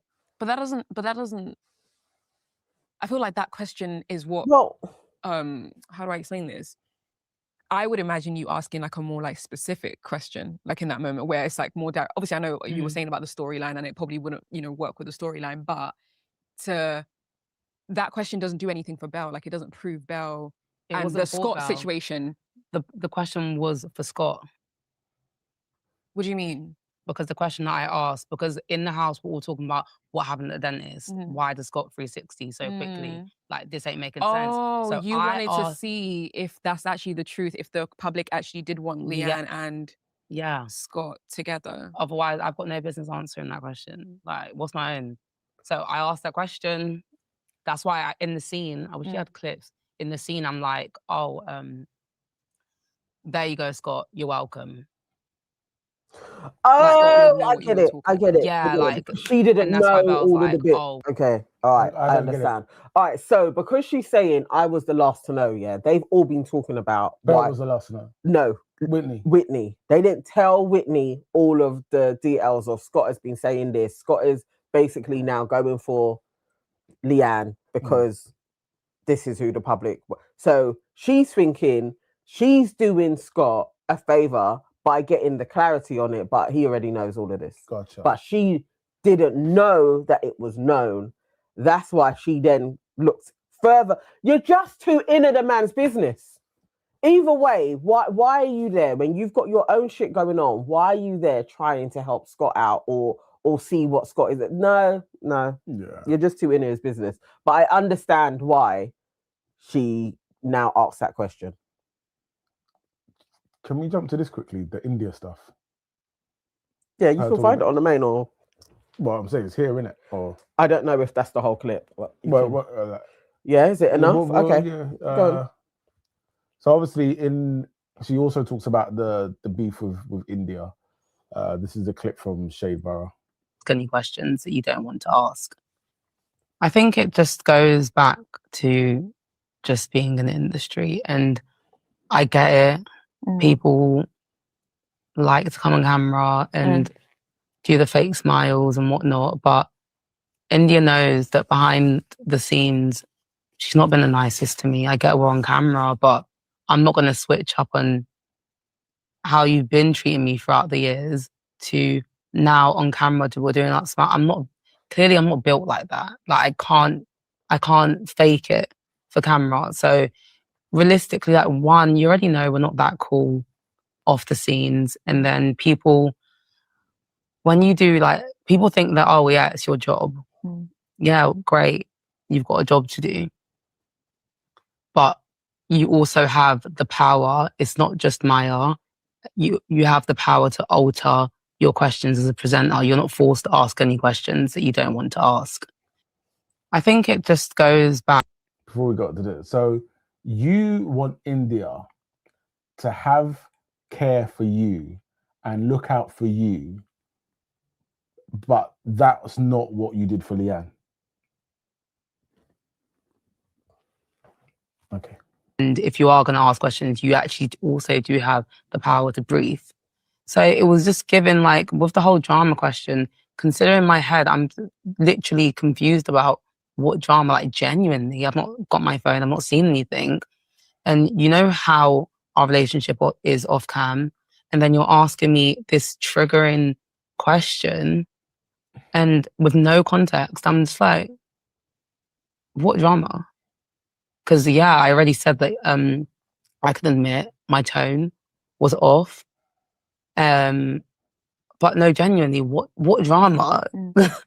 Like, what drama are we talking about? And yeah, that's where that comes from. I think and if you are going to ask questions, what do they actually? That's why I was like, let's get the whole. I think it's further along, isn't it?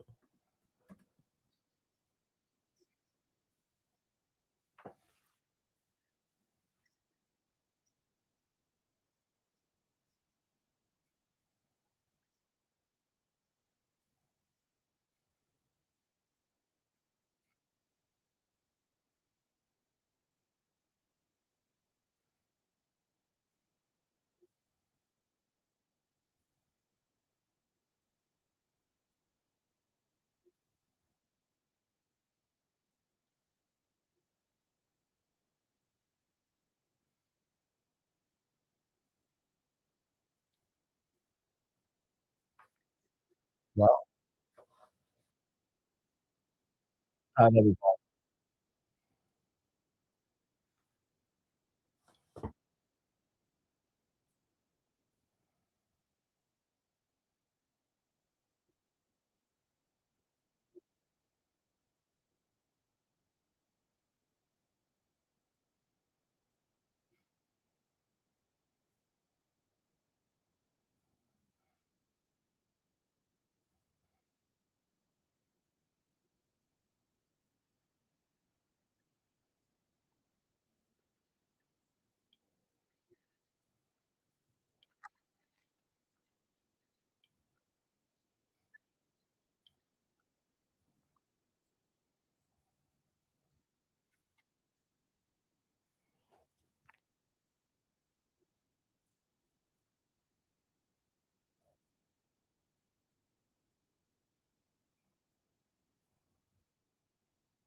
Red flag.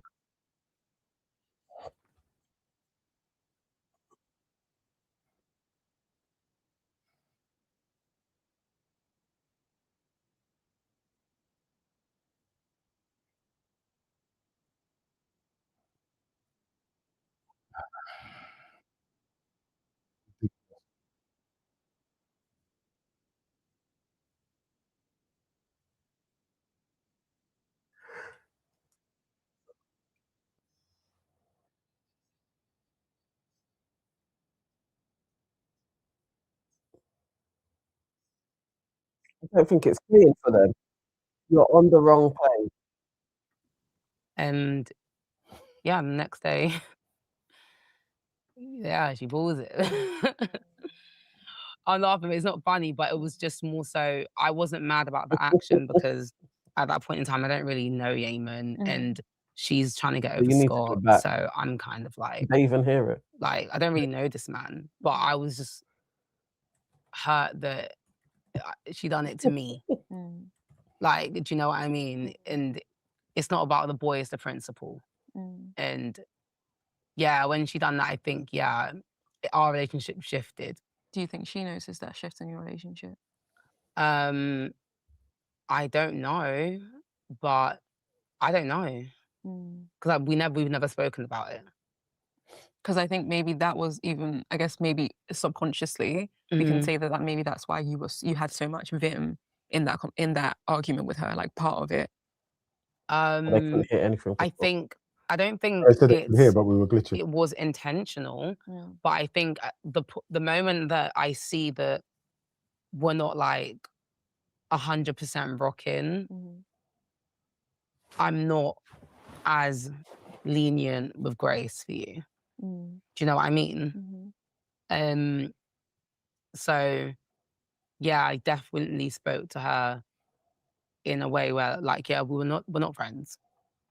And I think it was because that moment for me personally solidified that we can be cool. But what was you? Okay, you were in the house, right? So what was that conversation with her and Yamen like? Because from what we watched, it wasn't that deep. Like it kind of felt like it was a blasé conversation. How things on the end? I mean, Whitney, okay, you know. But for me, it's not.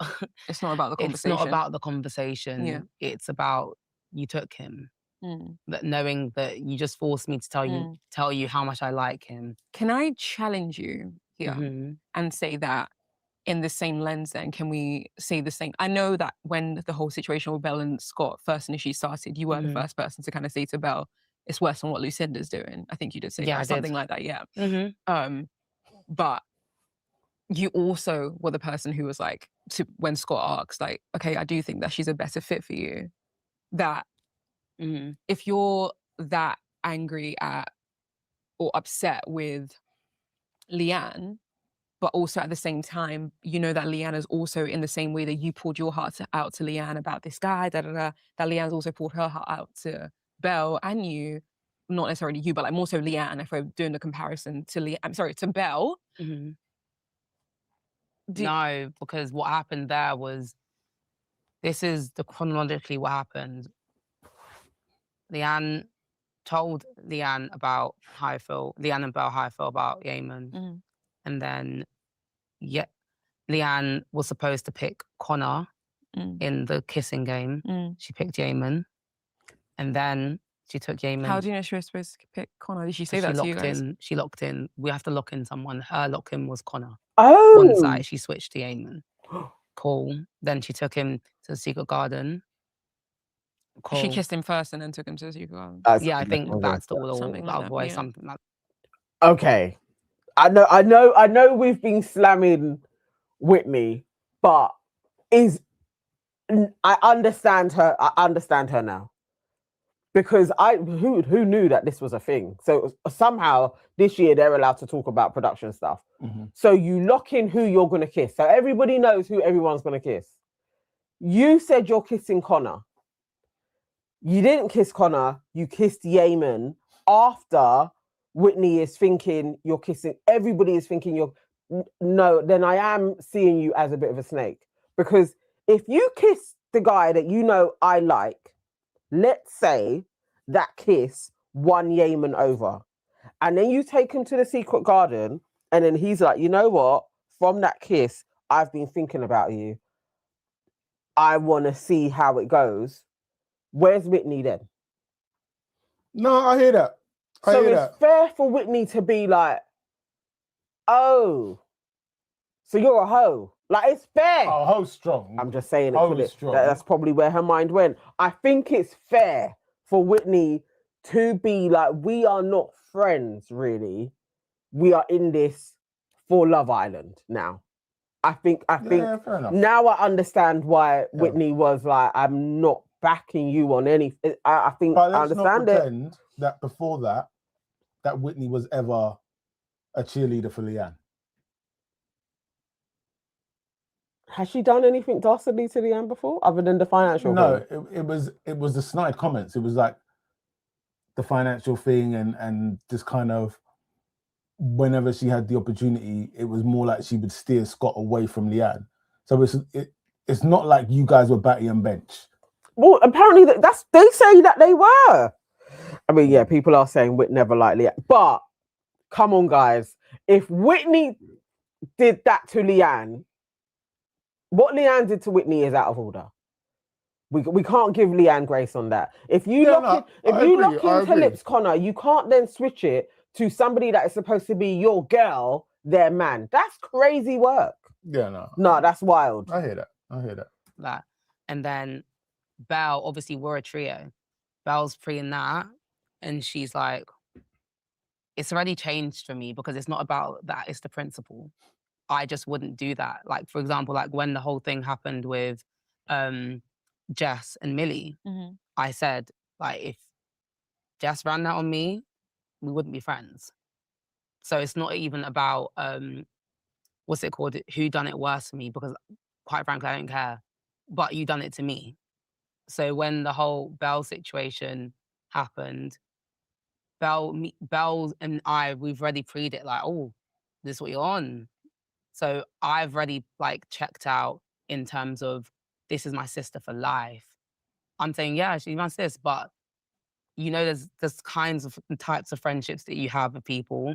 Like, you know who your party friend is, you know who the person that you confide in is, you know who the person that you do business with. Like, you have levels of friendship. So I wouldn't, after that moment, I wouldn't have put Leanne in that I'm going to confide in you, friend.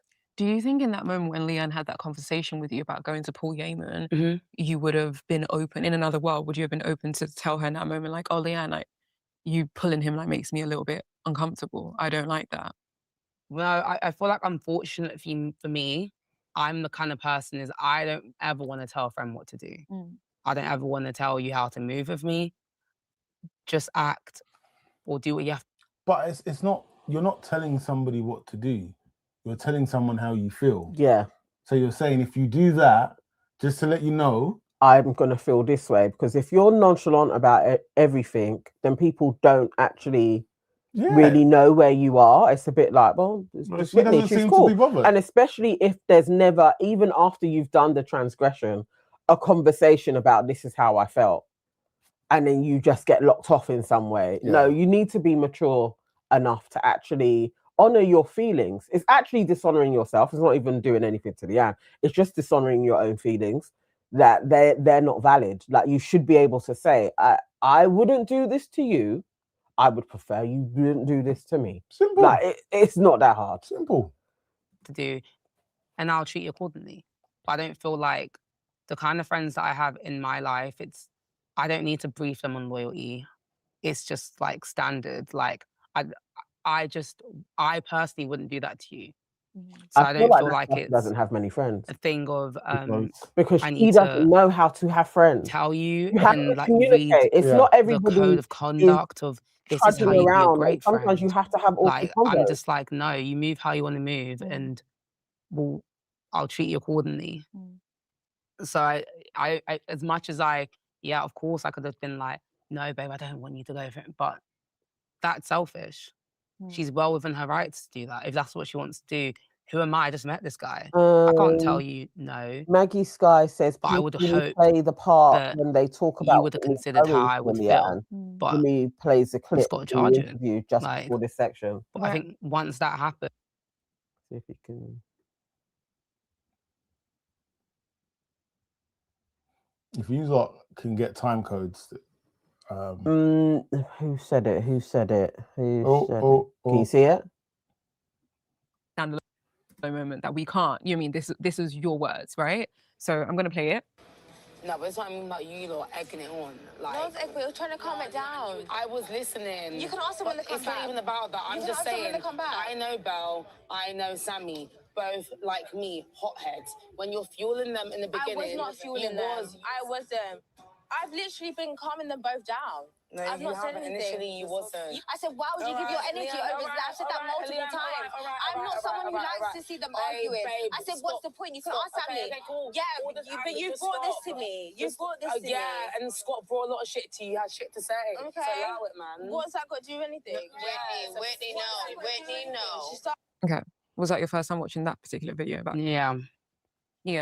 I think one of the biggest conversation online is, especially after you had that moment with your sister where you're talking about, you guys' relationship, and you said that you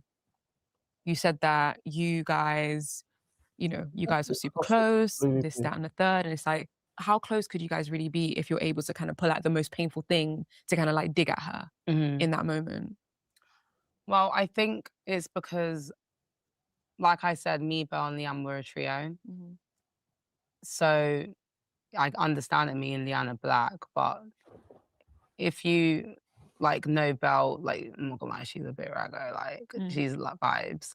But because we're a trio, and I know that Belle is a hothead. She's been through a lot of shit in her life, and the Lucinda situation is already annoying. Like, the last thing Belle needs is someone egging her on to come at Lucinda, because I'm already in a tricky situation where I'm trying to shield Lucinda from Belle and Sammy, because at this point they're really high rate with her because she keeps rage baiting them.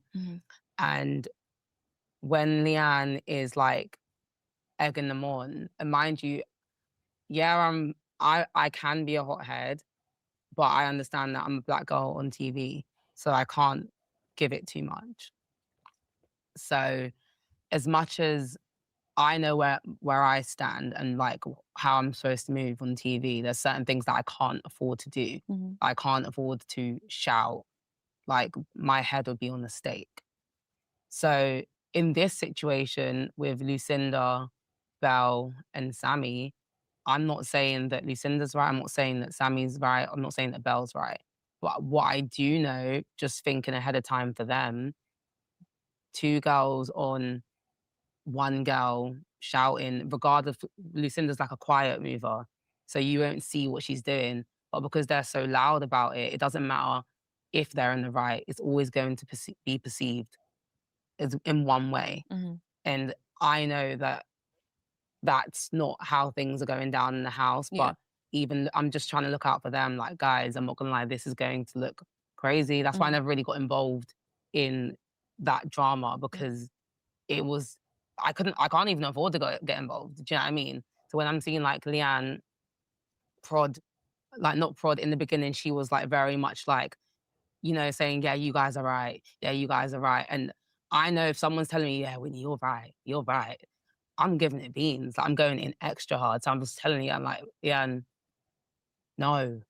And I thought you and Lucinda were friends. So why would you want to hype them up and to give her more ammo? Like, no. I feel like she literally waffled a load of shit here. I don't know if I understand what she was. Okay, so Leanne was then. I think I get what she's saying, but I don't understand why she came for Leanne in that moment, because really, just stay out of all of it. Yeah. This is the thing. If you know so much and you're very aware, stay out of all of it. Really, as people were saying earlier on, it really is giving me like you didn't like Leanne at all. You didn't. That's it. That's all it is. I don't know. I don't think Whitney is beating the anti-black charges. There's a leeway that keeps on being given to white folks. Scott number one, but Belle and Sammy in there as well. And Leanne doesn't seem to be afforded that grace. I could even understand to avoid her. I would understand if she was doing that, but it seems to be like there's more of an annoyance at Leanne that is it's not sitting right with me, you know, at all. I don't know. I mean, I like it. Waving Cat Design says, funny how Whitney can do all of this forethought for Belle, but not when she's dealing with Leanne. That's the problem. Nothing. Basically, Whitney isn't nice. That's the problem, because there's always but you know, Belle's got this, Belle's got that, but there wasn't anything in Leanne's way. Now, Leanne still did a dastardly thing in Lips and Yamen, but there's no, because I still feel if that was Belle would be given grace. Yeah. Do you know what I didn't like? It was like when she started talking about Belle, she was giving some kind of reverence to her, almost like you're scared of Belle. So I didn't like this talk of like, oh, Belle's a hothead, Belle's this, Belle's that. Because what you're showing me is that because of the way that somebody might act, you are curbing possibly the way that you may naturally respond to something. Because this person's a hothead, you don't want to activate them. Yeah. Or even just pandering. I don't know. This isn't and if you know the two black girls in there, what I would like first and foremost is a code of conduct that you are on ITV, that you, even if Leanne is pissing you off, you are still representing a sisterhood. You are not going to throw Leanne under the bus. That, at first and foremost, see how Millie was with Lucinda and all of them. Yeah, it's just I have a code of conduct to these are my sisterins. Yeah. Cast sisterins, it doesn't matter. But I'm not going to throw another white woman under the bus. I would like for black women to have the same. I'm not going to throw you under the bus. But there always seemed to be a, well, Belle, I was close with Belle. I don't care if Belle was your best friend ever. There just should be a code of conduct with another black woman on national TV. That's all I would ask. Maggie Skies says, play more, it gets worse. Oh God. So I feel like I understand like the sentiment around like you telling Leanne like why like don't do that, you know. But you want to get that's the comment. But yeah, you know what I mean, that like even regardless of like what Leanne is doing, that in that moment, because if I'm putting it as me, if I hear my girl dig at like something that's I'm currently going through in a moment when we're not getting along, like we're in a moment when we're rivaling or arguing, not even rivaling, arguing, and she pulls at that, I'm like, there's no way you can be my friend. You must hate me, because where did that come from, you know? Well, I think it came from the fact that I think that was probably like Leanne's, I don't know, first or second time shouting. And I just feel like there was a lot of misplaced anger towards me. Because the way she was talking to me I was just thinking, oh, why are you shouting at me though? I feel like there's been so many situations where you could have stood up for yourself. You could have defended. Are we still talking about the same clip? Basically. Are we still talking about the same clip? Whitney! I don't remember Leanne shouting at Whitney. Like, what's she talking about? Or is she talking about something else? No, the same clip. Because that's not... keep on going. Did yourself, but the first time you actually want to shout is at me. So yeah, was it wrong? No. Looking at that, yeah, that was wrong. No. Okay. But I feel like it just came from, like, I've had your back in here, and the Leanne's first person back. you're shouting at is me. So that was your first time hearing Leanne kind of like... Whitney, you're bluffing. At this point, you are bluffing. Listen. This didn't help. I mean, there's ways that she could have spun this, but this is the maddest. Leanne, I've had your back in here. What are you talking about? Shout at someone. Yeah, because Leanne's real chill girl. Doesn't raise her voice. But do you feel like Whitney, you dug her out. You know how She just said... You know how Whitney is talking? Like, Leanne said something to Whitney that dug out Whitney, and Whitney responded back. It's like she's done a reversal. Like how Leanne responded to Whitney being like, no, I'm not egging them on. I've been the one trying to calm them down.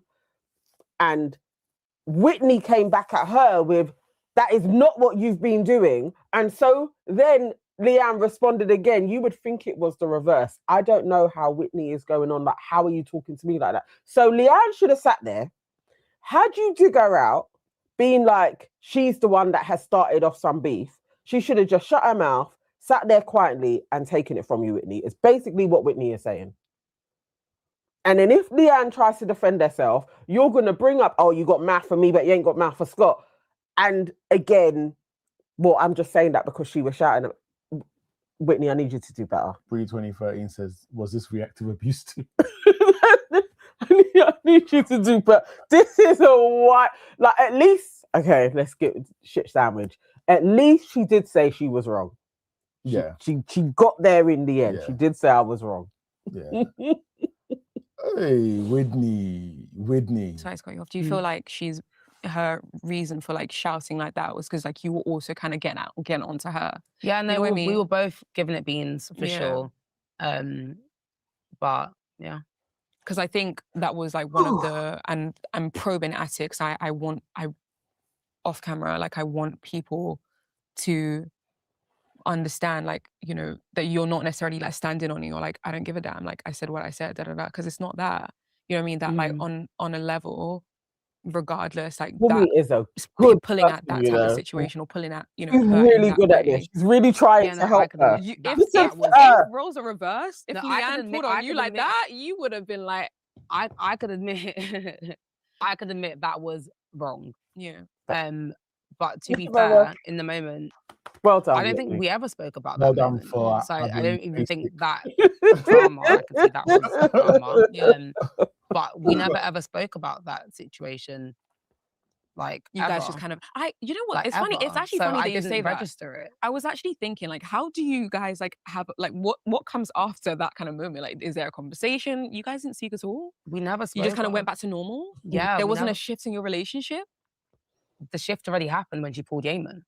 Oh, I thought that was like a producer thing though. That's the thing about the producer things that people need to understand is that like the producers, So then we go into that. they part. could like the producers are not there to tell you what to do. Wow, Whitney. I mean, Wunmi helped. At least she got her to bring it back together to be like, yeah, I was wrong in that situation. And also to clarify, so we never actually spoke about that moment for her to even understand what had occurred, what she had done. So well done, Wunmi, for doing that. But Whitney, wild. Crazy. Yes, as Waving Cat Designs has said, please like the live, guy. Please like it. Like we need you guys to do that, to push this out to more people. Wow. Yeah, that was a lot. Okay, shall we try and see if we can find the Indiyah full explanation? It's not looking good though, Whitney, when you pile it all together. That within this. Your friends, even though we know what happened behind the scenes. And I get it. I'm not gonna sit here and act like I don't understand it. But I just never thought that it would be at my expense. And yeah, the same thing with Scott. Like, it's just one of those ones, I guess. Do you think you can have the same friendship again with Scott, or do you think that's out the window for you now? Out the window, I think. Oh. I think because, I mean, Scott's always been there, we've been friends for years, and like I just thought he would have. I didn't expect him to switch up on me. You know. How's he switched up on her? Yeah, I didn't expect the switch up. I'm just pissed that I didn't see it coming because normally Okay, let's I'm go back quite. to it. Maybe she explains He's it going to. I don't know how he was going to do it, but he said he was going to defend me. Like, a little bit and more. it got messy. So today, where are things at with yours and Leanne's friendship? Well, in terms of that situation, like once Leanne was back with Scott, and then I was with Yamen and Belle found Harrison, it was calm. It was kind of just given like, oh, we've done the reality TV stuff. Now let's go back to the fun. I'm ready. Like, we're gonna hit Eden. We're gonna do this. We're gonna do that. And then, yeah, it didn't happen. It didn't happen. Was there, just wondering, like, this is probably my last time probing on this section, but was there ever a conversation between you guys, as in you, Belle, kind of confronting Scott on like, this, but you know what the reality is? Like, why aren't we being honest about, and why are you making Belle, look crazy if this is the reality? Was that kind of conversation had? What, after the show? Yeah, after the show, yeah. Belle Off and camera. Scott said that he's going to, I don't know how he was going to do it, but he said he was going to defend me. Like, put up a message, tell them to stop calling me, stop sending me death threats, stop sending, like, just stop. And he didn't.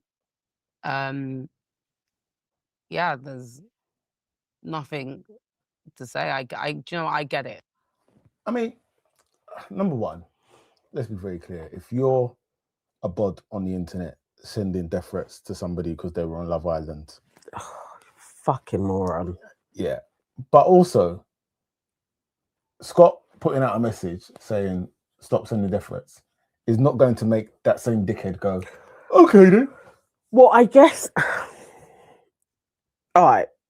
You know what Scott concocted and how you became his fall guy, like in that moment in time.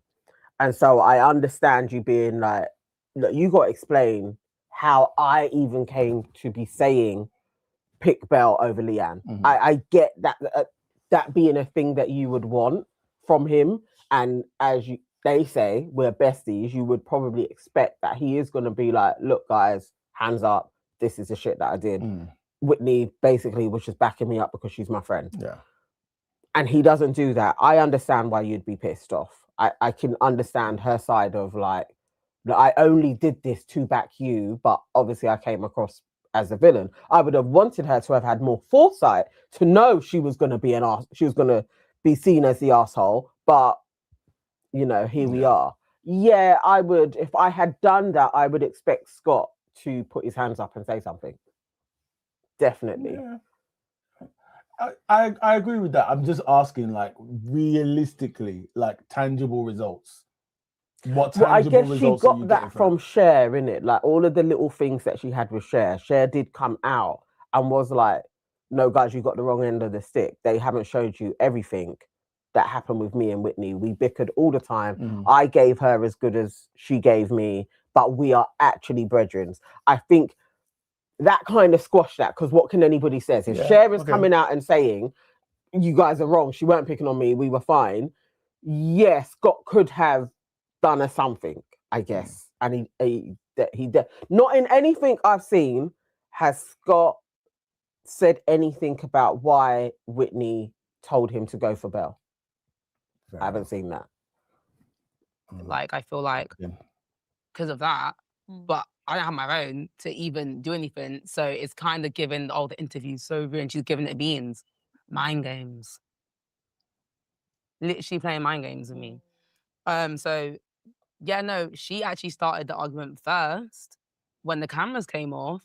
and then she unfollowed me to make the public think that it's whatever. Okay. But it wasn't like a mash. It was like, why are you always like with me? And I was smiling in my face. I was genuinely easier though. But And maybe people don't have context like this. Like, because now I'm even thinking about it. Like, yeah, we were going back and forth after the interview.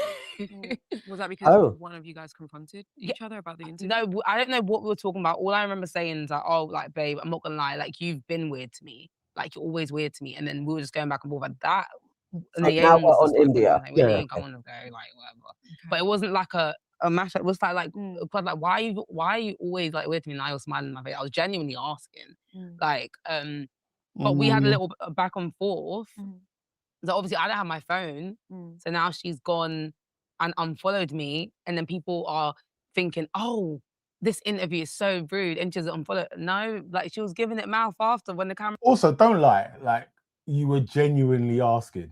We saw that the vim that you were giving her in the interview. So now we're supposed to believe that once the interview cut, then you're like, why are you always... Well, no, you brought the same energy. Yeah. And basically she gave it back. All right. So we have, Maggie has given us the exact one is 14. 1 hour and 14 is when it begins. Okay. Thank you. Well done, Maggie. Our producer. Thank you, Maggie. Segue a little bit into some of the things that have kind of gone on off the... Are you comfortable? Yeah. You look cold. I mean, she don't cold look as hell, babe. Do you want to... He said put the heater on in this place. Do you want to put this on you? No, I'm like my favorite. Shit. Yeah. She said, let me show I'm my wondering legs. how this Right. works. Okay, so I want to just talk discuss about some that of the with other you. things or things that kind of taken place after the show. So Yeah. one of the incidents or the moments that people have been talking about a lot Yeah. is your interview with Indiyah. Yeah. And I want us, again, in the way that we have been doing, I just want to like slow that moment down, because I think, you know, everybody kind of initially when they saw the interview, you know, it was the immediate reaction of like, why is this dynamic like this? Why is Whitney talking to Indiyah like this? And why, like, what is going on? You know, then you had other people. I feel like there was it felt like there was like maybe like a balanced argument where some people were like, you know, the way Indiyah asked that question wasn't right.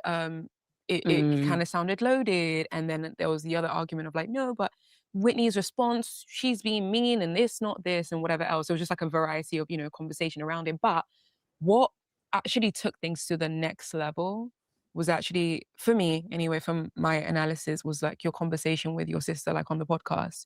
I feel like actually, before we even go into that, let's start off even slowly. Let's take it back and just speak about the moment, like that conversation between you and Indiyah. Like, what was it? Was it for you? Was it the question, like it feeling loaded? You know what I mean? Like, what? I'm glad that she brought up the podcast. Yeah. Was it for you? It's good. I think it just goes back to just being in the industry, and I get it. People like to come on camera and do the fake smiles and whatnot, but Indiyah knows that behind the scenes, she's not been the nicest to me. I get we're on camera, but I'm not going to switch up on how you've been treating me throughout the years to now on camera to we're doing that smile. I'm not built like that. Like I can't fake it for camera. So realistically, like, one, you already know we're not that cool off the scenes, and then people, when you do, like, people think that, oh yeah, it's your job. Yeah, great, you've got a job to do, but you also have the power. It's not just Maya. You have the power to alter your questions as a presenter. You're not forced to ask any questions that you don't want to ask. I'm sleeping. And if you are going to ask questions, you actually also do have the power to brief. So it was just given, like, with the whole drama question, considering my head, I'm literally confused about what drama, like, genuinely. I've not got my phone, I've not seen anything. And you know how our relationship is off cam, and then you're asking me this triggering question, and with no context, I'm just like, what drama? Because yeah, I already said that I can admit my tone was off. But no, genuinely, what drama?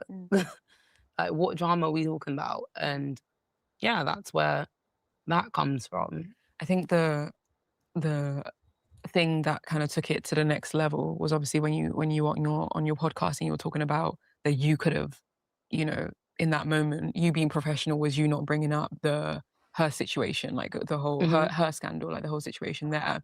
Yeah, that was you being professional. And the way with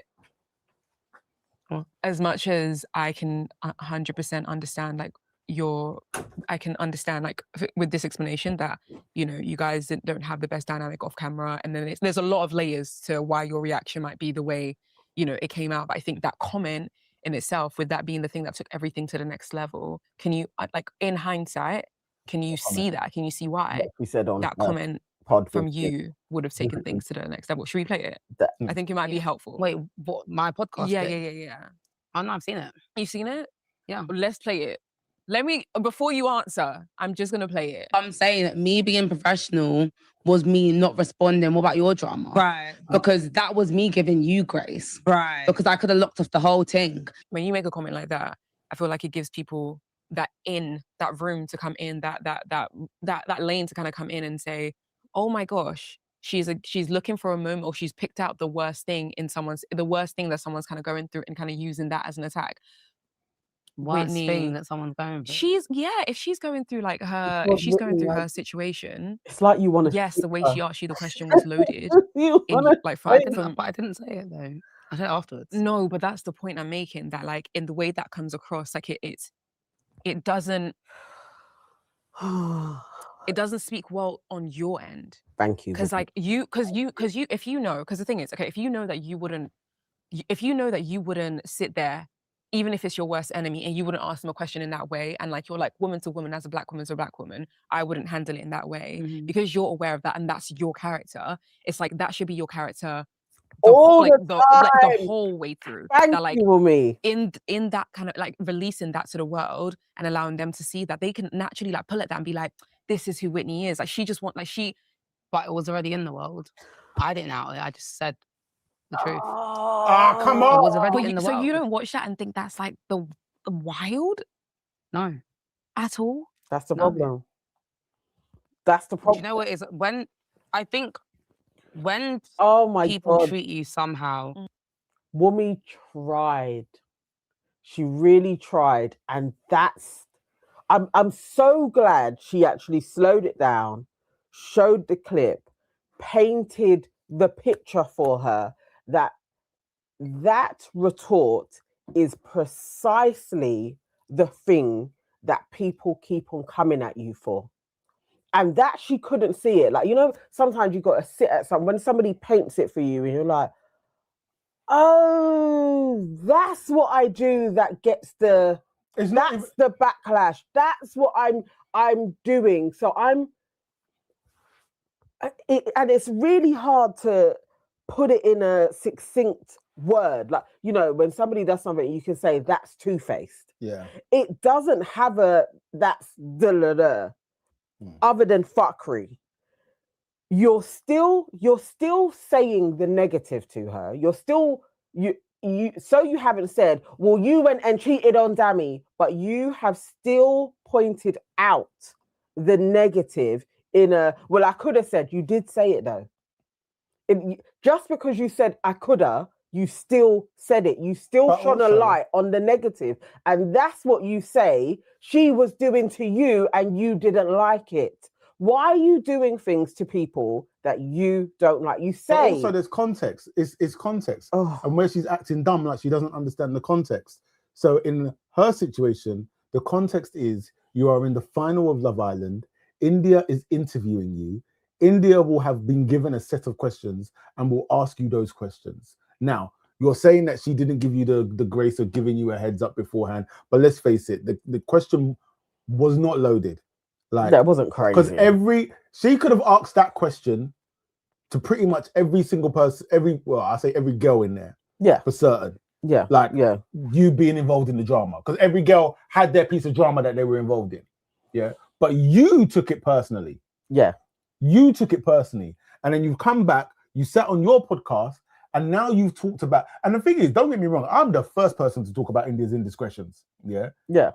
But to have this false equivalence.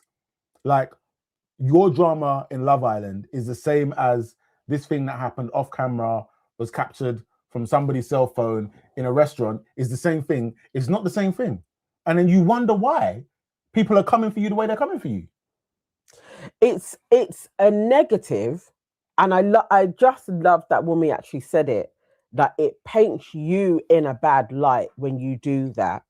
But that Whitney couldn't sit there for just a second to hear her, to just hear the, oh, that's what, and then you still want to try and justify it. And these are the things that make so many people always be like, come at her, because there's just no self-awareness to even just be like, oh, what is it that I do? And you know what's really annoying me, because I can just hear, I can read the people saying, she's always in victimhood. It's always they're coming after me because I'm a black woman. And it's not like the two things are not true. They are, but also Whitney doesn't make it easy because she sets herself up to be in the villain space, because sometimes you are a dastardly villain. So sometimes that's just the truth of it. Off cam for years.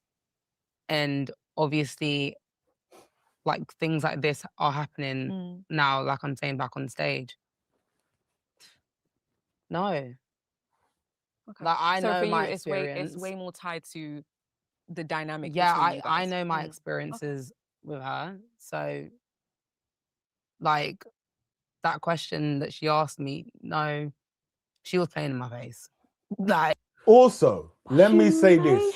Yamen, wherever you are, if you are watching this and there are all sorts of, and there are no bells and whistles and red flags going off, my brother, anything that happens to you past this point is on you. Because what Whitney has shown and has said with her own mouth, she doesn't like talking about her feelings, this, that, and the other.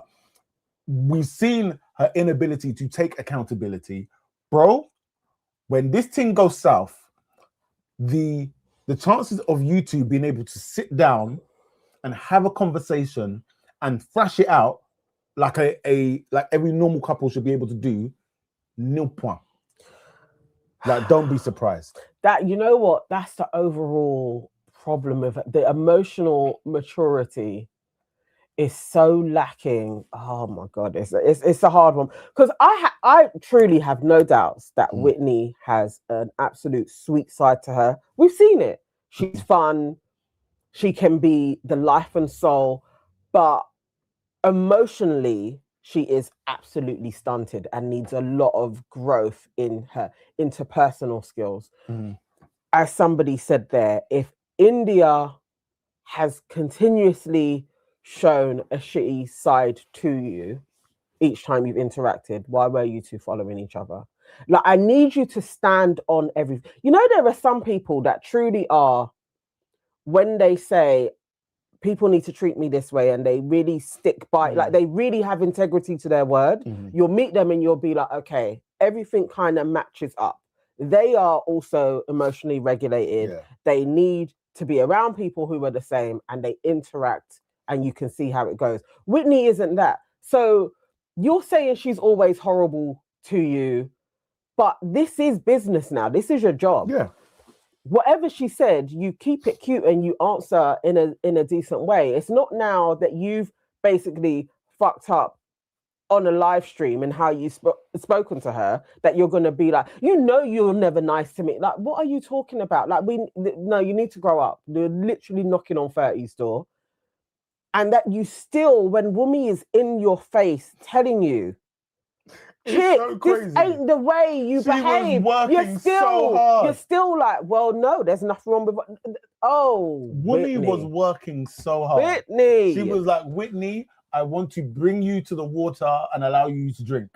And Whitney dug her heels in. And clear it all up. Like, she's literally laid the foundation for you to just be like, you know, I was wrong in that. I actually really need to grow up. I understand. Yeah, that conversation isn't really right. And sometimes this is the thing, and I know how you can get locked in when you have a sister that is your ride or die. I know most times when I'm fucking up, my sister will do it's not that bad when she's talking to me. Like, oh, you haven't done that, but they've done this. And then she'll give it a moment, and then she'll tell me all the ways that I could have done a better job. When you don't have that, and you see it with some sisters, will just be ride or die and will be like, I'm going to back you. It doesn't matter that you're fucking up. I'm going to back you. I'm going to back you. It's hard when you're in a pod space doing that, like out to the public. I needed Liz to not be so much of a co-signer in this mess. But when Whitney's trying to clean up her act as well. It's like sometimes as an elder sister, you kind of got to be a little bit more like, we can shoot the shit when it's me and you, but camera facing, we can't do this. Like, it's just not, it's not good. You already are being seen as a bit of a bully, or you're brash. Like, we don't need to do this. And it's Indiyah. You just need somebody with a little bit more common sense. What she said, I can say to you all the time. If somebody said something, I can say it. But if I'm out here and people are being like, you're a bully, we love Indiyah, I'm not going to then on camera carry on me cussing them off. Like, that's stupid. It's funny because you really can just see the similarities between Whitney and Belle in terms of having family that enables you. Even though I totally understand it, don't necessarily agree with it, when Whitney's mum came on the podcast and again just defended her daughter to the hills, and it's like, I get the primal instinct to defend your child like that, save them and keep them safe, but we all need to take a leaf out of Jess's dad's book and understand that you are doing your child absolutely no favors when you behave like this, and you can still find ways to show your child there is a better way without it looking like you're disgracing them and disowning them. I mean, sometimes we've all been around families where everybody is emotionally stunted and nobody's in a position to teach anybody anything. Sometimes it's just a bit like that, isn't it? Everybody the outside is always attacking us. And I don't know their family, and that could be their family story. Like, sometimes those are generational things where things have taken place within your family structure. There's been beefs along the way, and it's always everybody is coming at us, and there's never any self-reflection to, I could have set this up, I could have been out of line with Auntie Susu, and now nobody's talking to me. But Auntie Susu. Sometimes it goes hand in hand. But I really just need Whitney to watch this back, truly, and watch it and listen to Wunmi. I feel like, I know Wunmi says a lot of the time, like she does check on her brethren and coaches them a lot. And so this obviously is probably not going to be the first conversation or the last. I think for how her character is, she probably will probe a little bit more off camera, just for Whitney to maybe, think a little bit more. Because this isn't great, chick. This isn't. It's not. This isn't good. Not. What shall we do? We've got 3 people waiting, but we're like at 2 hours. Shall we come back on Friday, or shall we quickly take? Let's quickly take the. We're gonna do a threesome. Yeah, we'll have you all up. There we go. So we got Plantain Pappy in the house, and Marachi, and I can't see that, Aries. Hello. Who we starting with? Plantain. Who's there? Hey guys. Hello. Amarachi. Hello, Nee, Nana. How are you guys doing? Fine. How are you? Oh, I had a really bad day, but oh, we're sorry to hear that. Well, hopefully the ending of your day has picked up a little bit. Yes, got a little bit better from the live. Yes, it did. Yes. Good. Excellent. Good. Excellent. All right. Who wants to jump in first? Okay. how to. You go. I just think Whitney really didn't do what these interviews are supposed to do for her. I think she had a big cleanup to do. Mm-hmm. I understand that she feels like she had some things to set straight, but she could have told her own side of the story and also made sure to apologize and get it all straight. But I don't think she has it in her. It's not something that she has in her. So while we will not necessarily let it pass, I think she needs to do a little bit of reflection. Like you guys said, hopefully she watches this back and in the next year, next 2 years, she feels different about this whole thing. And she matures into someone who understands, when it comes to insight on actions as individuals and as adults, we have to hold ourselves accountable because we go around teaching people, kids, everyone, that we should be, better people and we should, understand accountability. And then sometimes we have this oversight when it comes to us. And her mom, her sister enables her because they have this thing where, like Nana said, it's like they really support her, which is really nice, but she hasn't really grown into her emotional phase, and it really hurts to see her just at the end of the day say, everyone is wrong and I'm right to an extent and I want to remain right. It's just and Wunmi really tried. She really did try. She kept emphasizing gestures and everything, but she wouldn't just capture it because she just doesn't have that emotional maturity, it seems. And it's really bad that she and Belle have kind of conjured together to do this whole attack on attack thing. And I just wish that they could really reflect on all of this. I'm not really surprised with Belle because she said she was going to do podcasts and everything, but I just find myself confirming what I said before about Whitney, being really good in the morning and having this mean spirit in the evenings. Like she writes down all your secrets. You did say that, yeah. She writes down all of your secrets, and then she's ready to go. She's ready to tell, in the evenings, and it's just something where she has to grow into being a better person who can say, oh, you know what? Maybe I should look at that. Maybe I should, I should find a reflective spot because of that. What you said is right, Wunmi. This is what I should have done, and I'll definitely go back and work on myself more to become that person that doesn't jab at people. That was all she needed to say. That was literally just not that person that jabs at people. I mean, we have that kind of person in the family. It's like they don't speak, they don't tell you they're upset, they don't tell you that they're having worrisome feelings because of something that you did, and then they wait when there's a reunion and when there's a party, and they say, you know what? I would have said that you kissed him, but then everyone would have known that you were cheating.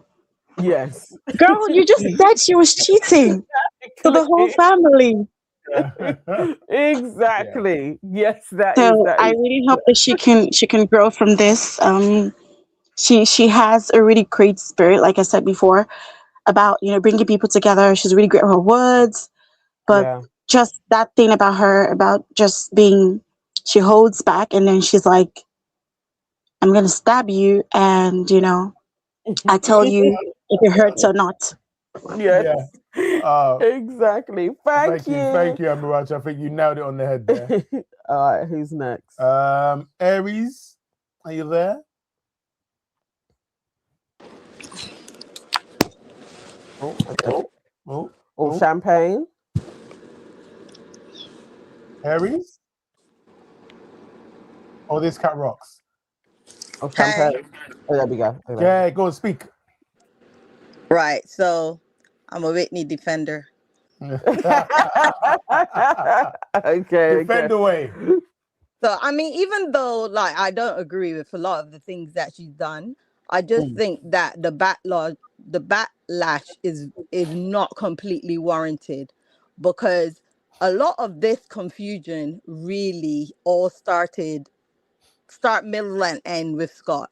Because realistically, Whitney was minding her business when Scott continuously kept asking her questions. And if what she's saying is true, that they had some off the record collusion of how he was going to play this thing, I could see why she'd be angry. Because if you told me we're scheming together and I buy into your bullshit scheme that had nothing to do with me to help you out, and then when it all goes to shit, you hide behind me and Leanne and you leave me out to dry, I'll be pissed. Yeah. And I think a lot of this is stemming from, but you was my friend, and in seeing all the shit that I'm having to deal with because of you, because really, if you'd never asked me them 2 questions, we wouldn't really be here now. Not saying that she's right in the way how she dealt with things, because she's not. But why is Scott skating by with when he was the chief pot stirring in all of this bullshit? Because realistically, when you think about it, Scott, after he and Cher had ended, he could have just gone back to Leanne. Yeah. But he then chose to be in more bullshit. And the bullshit that he was in was completely disrespectful across the board to everybody involved. Man was spitting champagne in some chick's mouth that, like, I don't even understand how Leanne is still with him, because there is no way. And to me, no, you're right. I genuinely don't even see a spark between them. Like, I've been watching their vlog painfully. No, like I think that Scott has always wanted a black girlfriend, and he's had this opportunity to have a black girlfriend. But I'm not convinced, because, and it's not that I hate them or anything, because I don't hate any of them, but like I don't see it. Like I'm not sure that it's even going to last. I only seen one video, like that last vlog that we couldn't finish. Yeah, so I've been watching them when they're in Wales, and then they go to Manchester. No, I didn't even watch that. Mine was early on, like it wasn't even a vlog, it was a TikTok. And yeah, so they did the 20-minute vlog that I talked about in the WhatsApp. I could never watch that. It was boring. When I said, I see why you created all this drama. Because them 2 together are hella boring. But Leanne was always boring. Yeah, but the thing is, so is Scott. Yeah. I was shocked. I said, wait, so you are only okay if there's producers, because where's the personality gone? It's weird. No, that is true. I think I agree with what you're saying in regards to Scott, but then also it's still for Whitney to put her hands up. I totally think put myself in the wrong situation. Like, I don't even know why I was backing this guy. Like, that's all in regards to her and Scott. But you know why? Because Whitney and Scott are the same. That's why they're friends. They're the same side of the coin. Scott is just as mean as Whitney. He just doesn't get the backlash. Because look at what he did to Sean continuously. Not that I like Sean, because I really don't at all. But there was a lot of times that the way that Scott spoke to people was hella rude and disrespectful. And nobody's come at him for his behavior. Scott and Whitney didn't behave much different from Scott, if you think about it. It's just that now she just won't bloody shut up. And I personally think that Whitney's got some issues that she really should go and get some therapy to get over.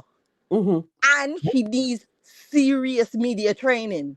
Yes. I was going to say, coming on to the Indiyah thing, how do you, like, how do you defend her with how she behaved? I in think India? that the question, I could see why she was annoyed by the question, because if I haven't had my phone and in my mind I don't think that I've done anything, and I come out and Indiyah say, how do you feel about being in all the drama? And I'm like, what the fuck is you talking about? What drama? I think that genuinely that's how she was thinking.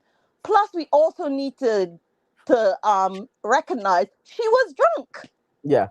But Yeah, the but nuance also, is she has admitted. 1 second, she's admitted that there is this thing between them. I was just about to say, the nuance is they've had underlying bad feeling, and Indiyah wasn't a good interviewer, and her follow-up was very poor.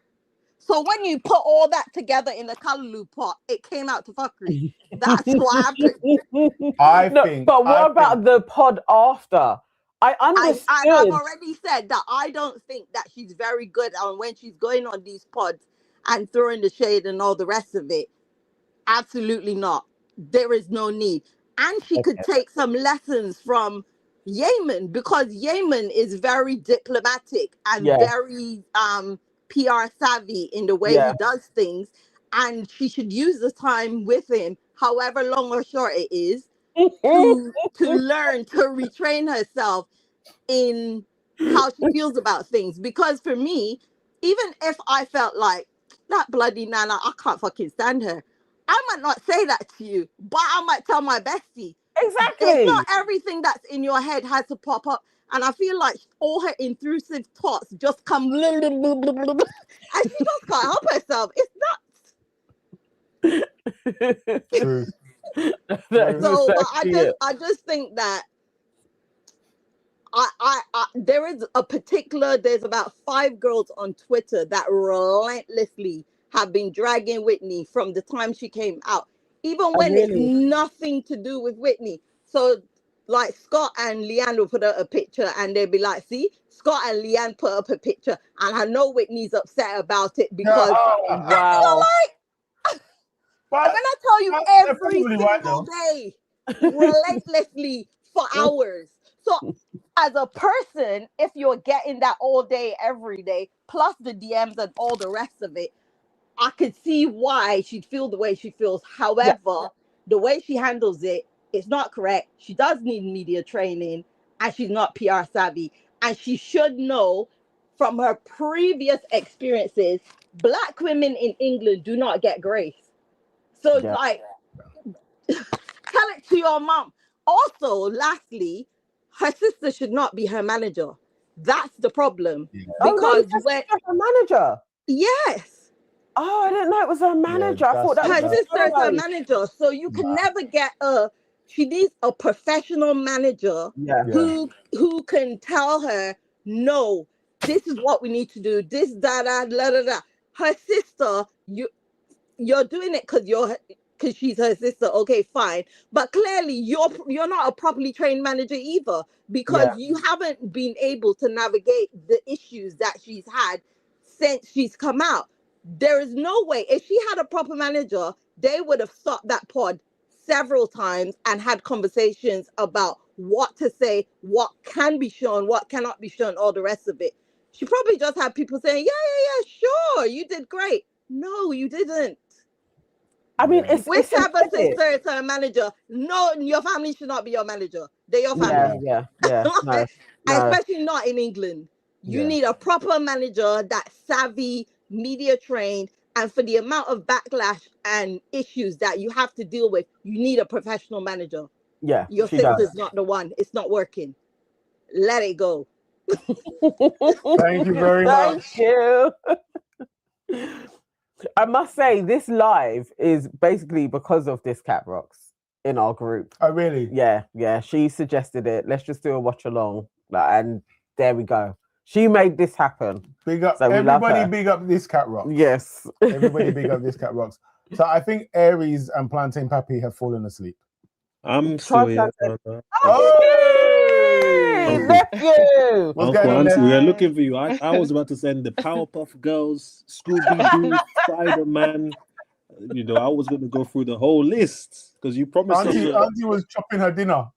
You guys were going to do that weird Netflix show with the date age what is it? The age. Oh yeah, we started and then it got too weird for me. Age of Attraction, and I was literally like, I can't carry on. I couldn't have watched that. That was it's very weird. I couldn't watch it at all. How did it get weird? It was just a nonsense. It descended into nonsensical nonsense. You got somebody that's 50 trying to date someone that's younger than their kids. It was just weird. I was like, no, I don't like it. Fair enough. For sure.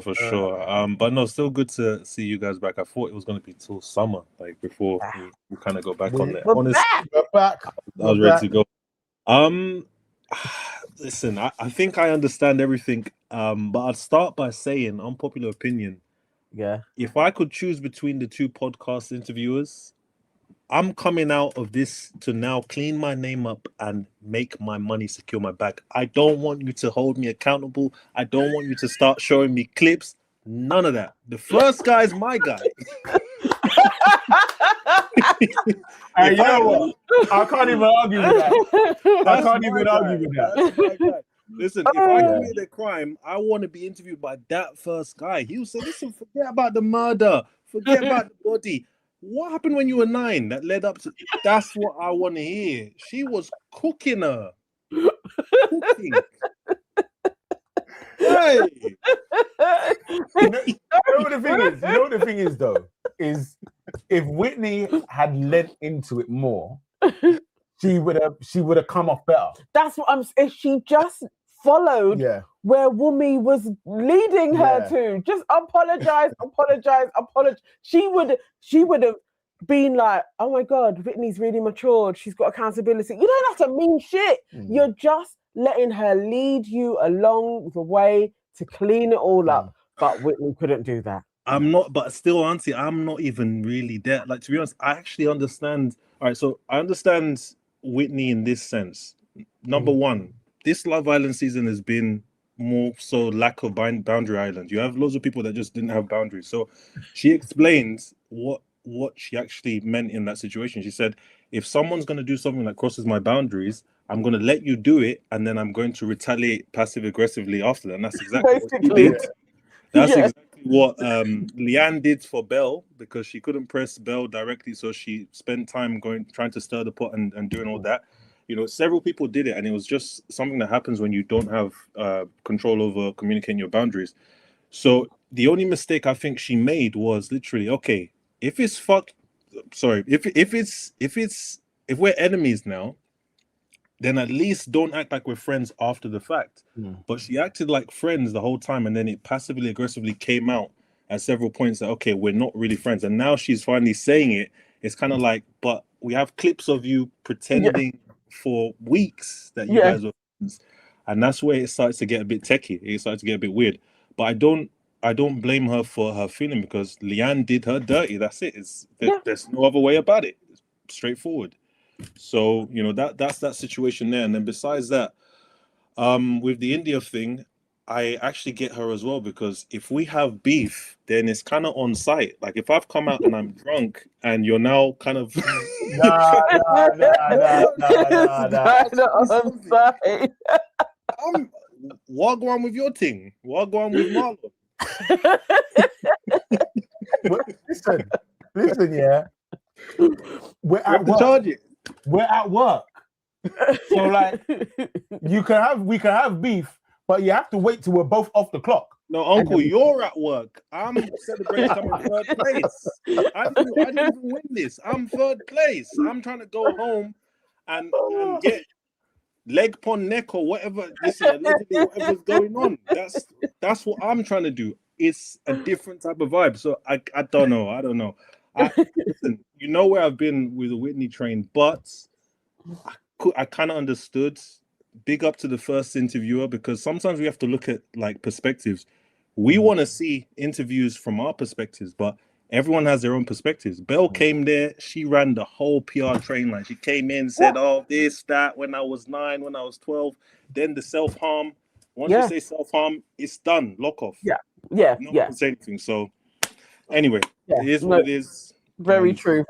He couldn't probe too much with Belle anyway. She said self-harm. She said depression. She said people were trying to send in her death threats.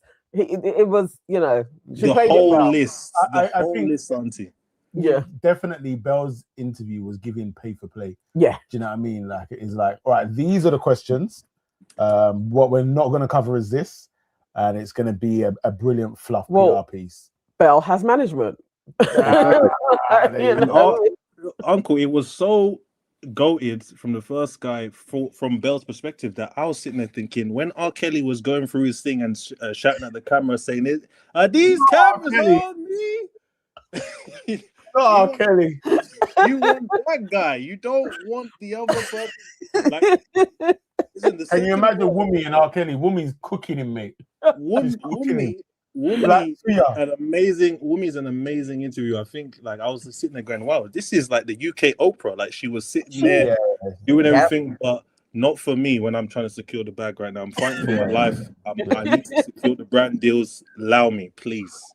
But she would have done it if she had just followed her. Yeah. She would taken her to the water. Whitney's got enough people that love her, but still hold her accountable.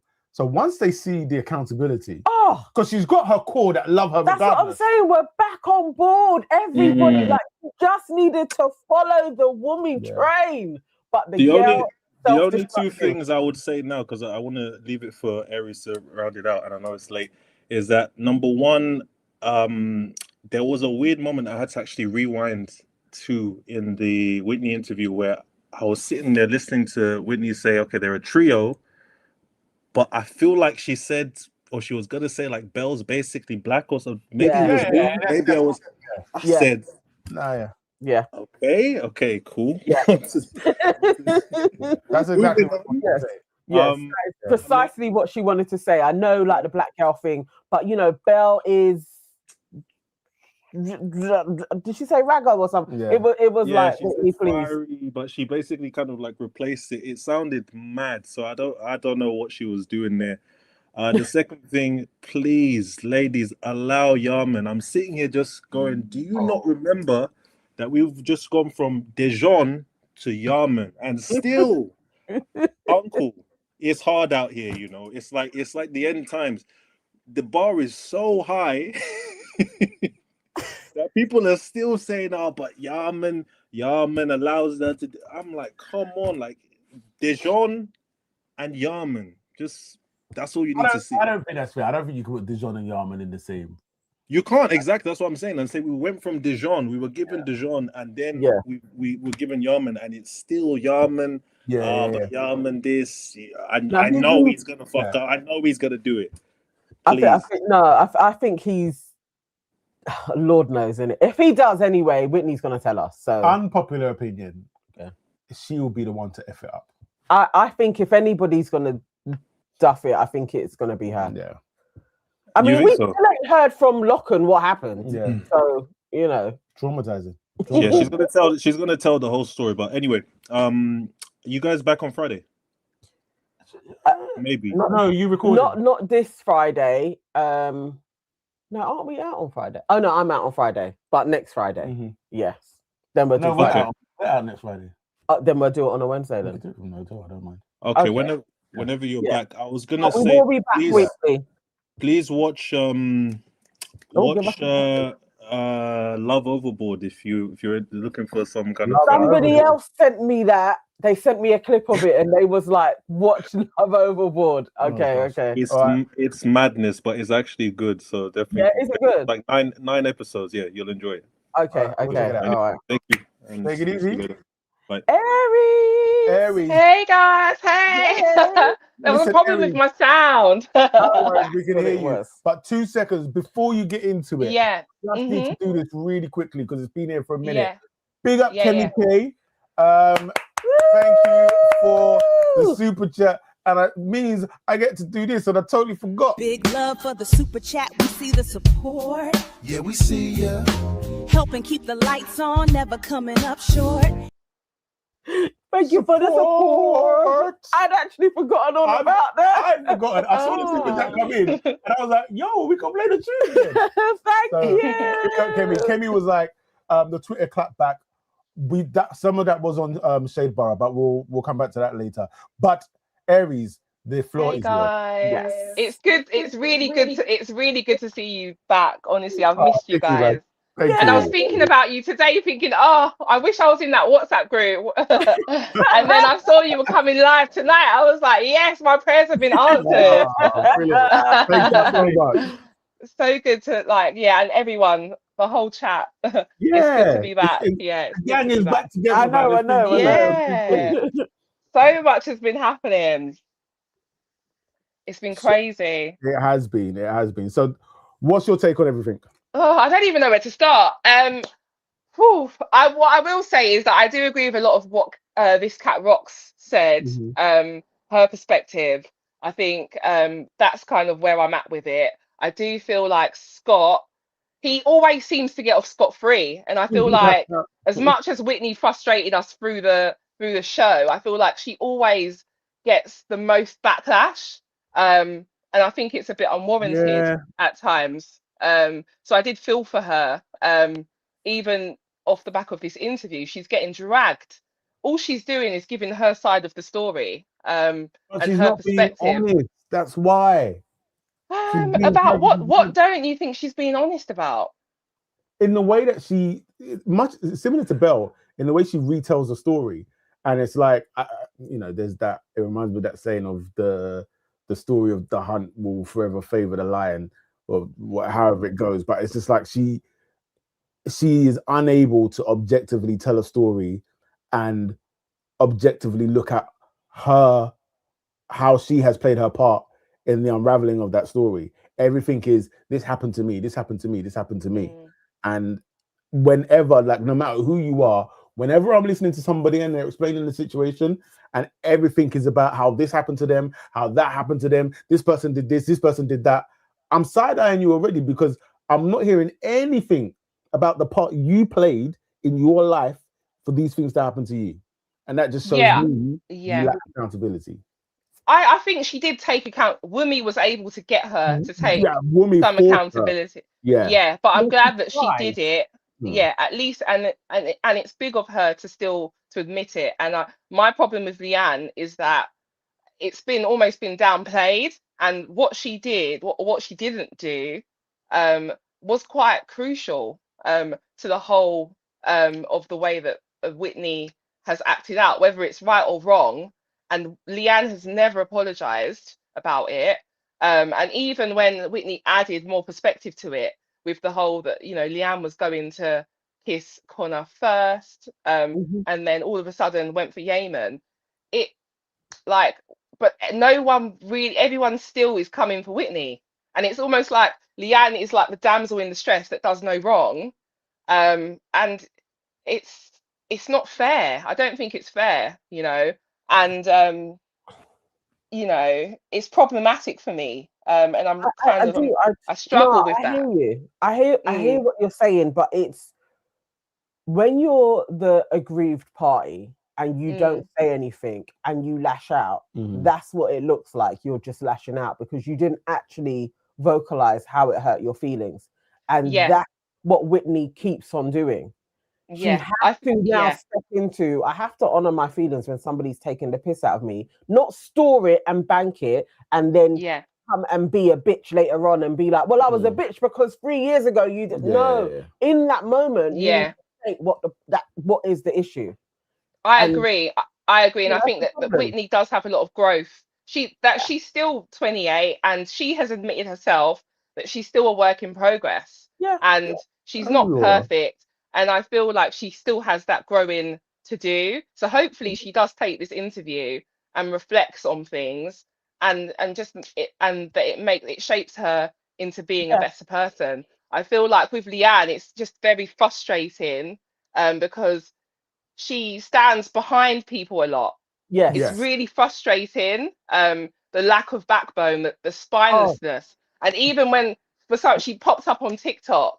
That the response that she put on her TikTok, it was to me, it was embarrassing because it was just a TikTok of I think the song was Unbothered, and it's just kind of like these little indirects. It's very weak from her. With your chest, just say what you feel. You've never been able to, with your chest, say how you feel and stick up for yourself. And you do all of these things and try and make out that you're classy or you're taking the moral high ground, but all you're doing is really hiding behind Scott. It's taken this for you to now unfollow Whitney.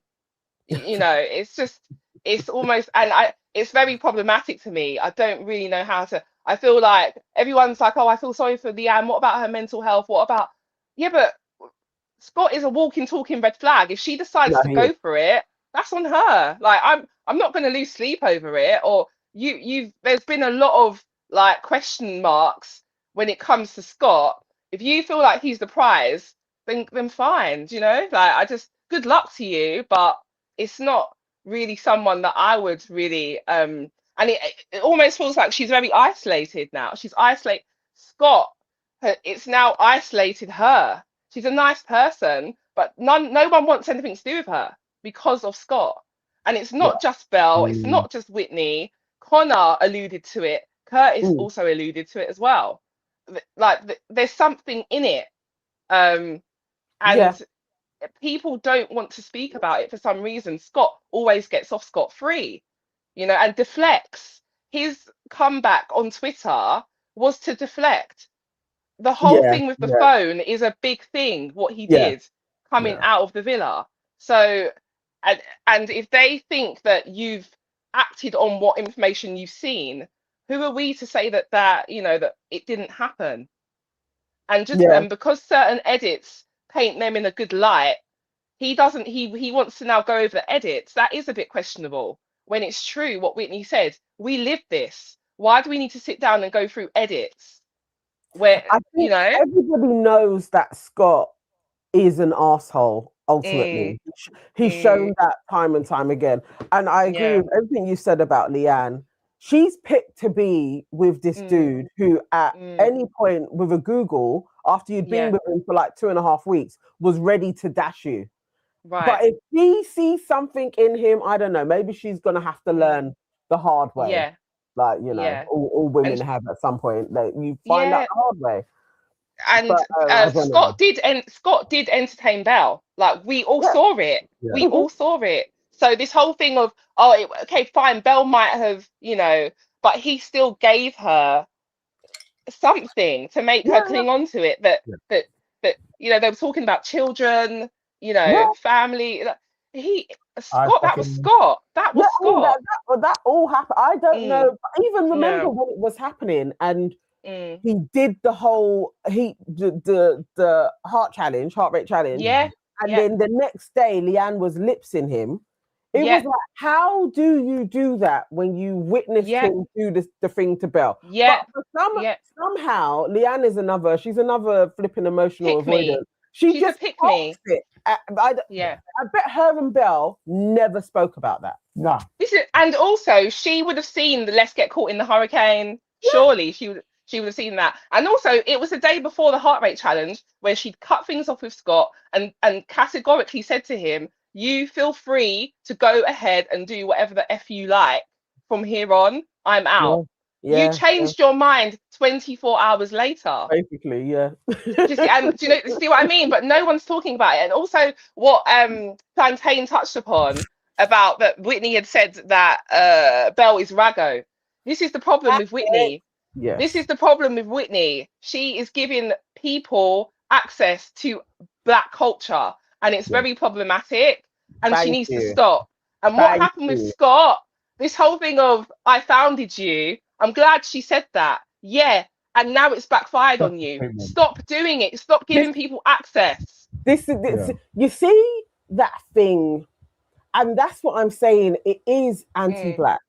It's basically, you can license my Blackness to kind of further your cause because you're attaching yourself to their whiteness in some way. Like you're the favorable Black. Whitney has done that too many times, and we've all been tapping into it. This is what you're doing. There's no solidarity. You will lend your Black card to a white person to further them, thinking you can jump on as well. And then when they're like, no, not really for you. Now you're going to be like, hang on, I made you. Yeah, exactly. You were doing it, basically. It's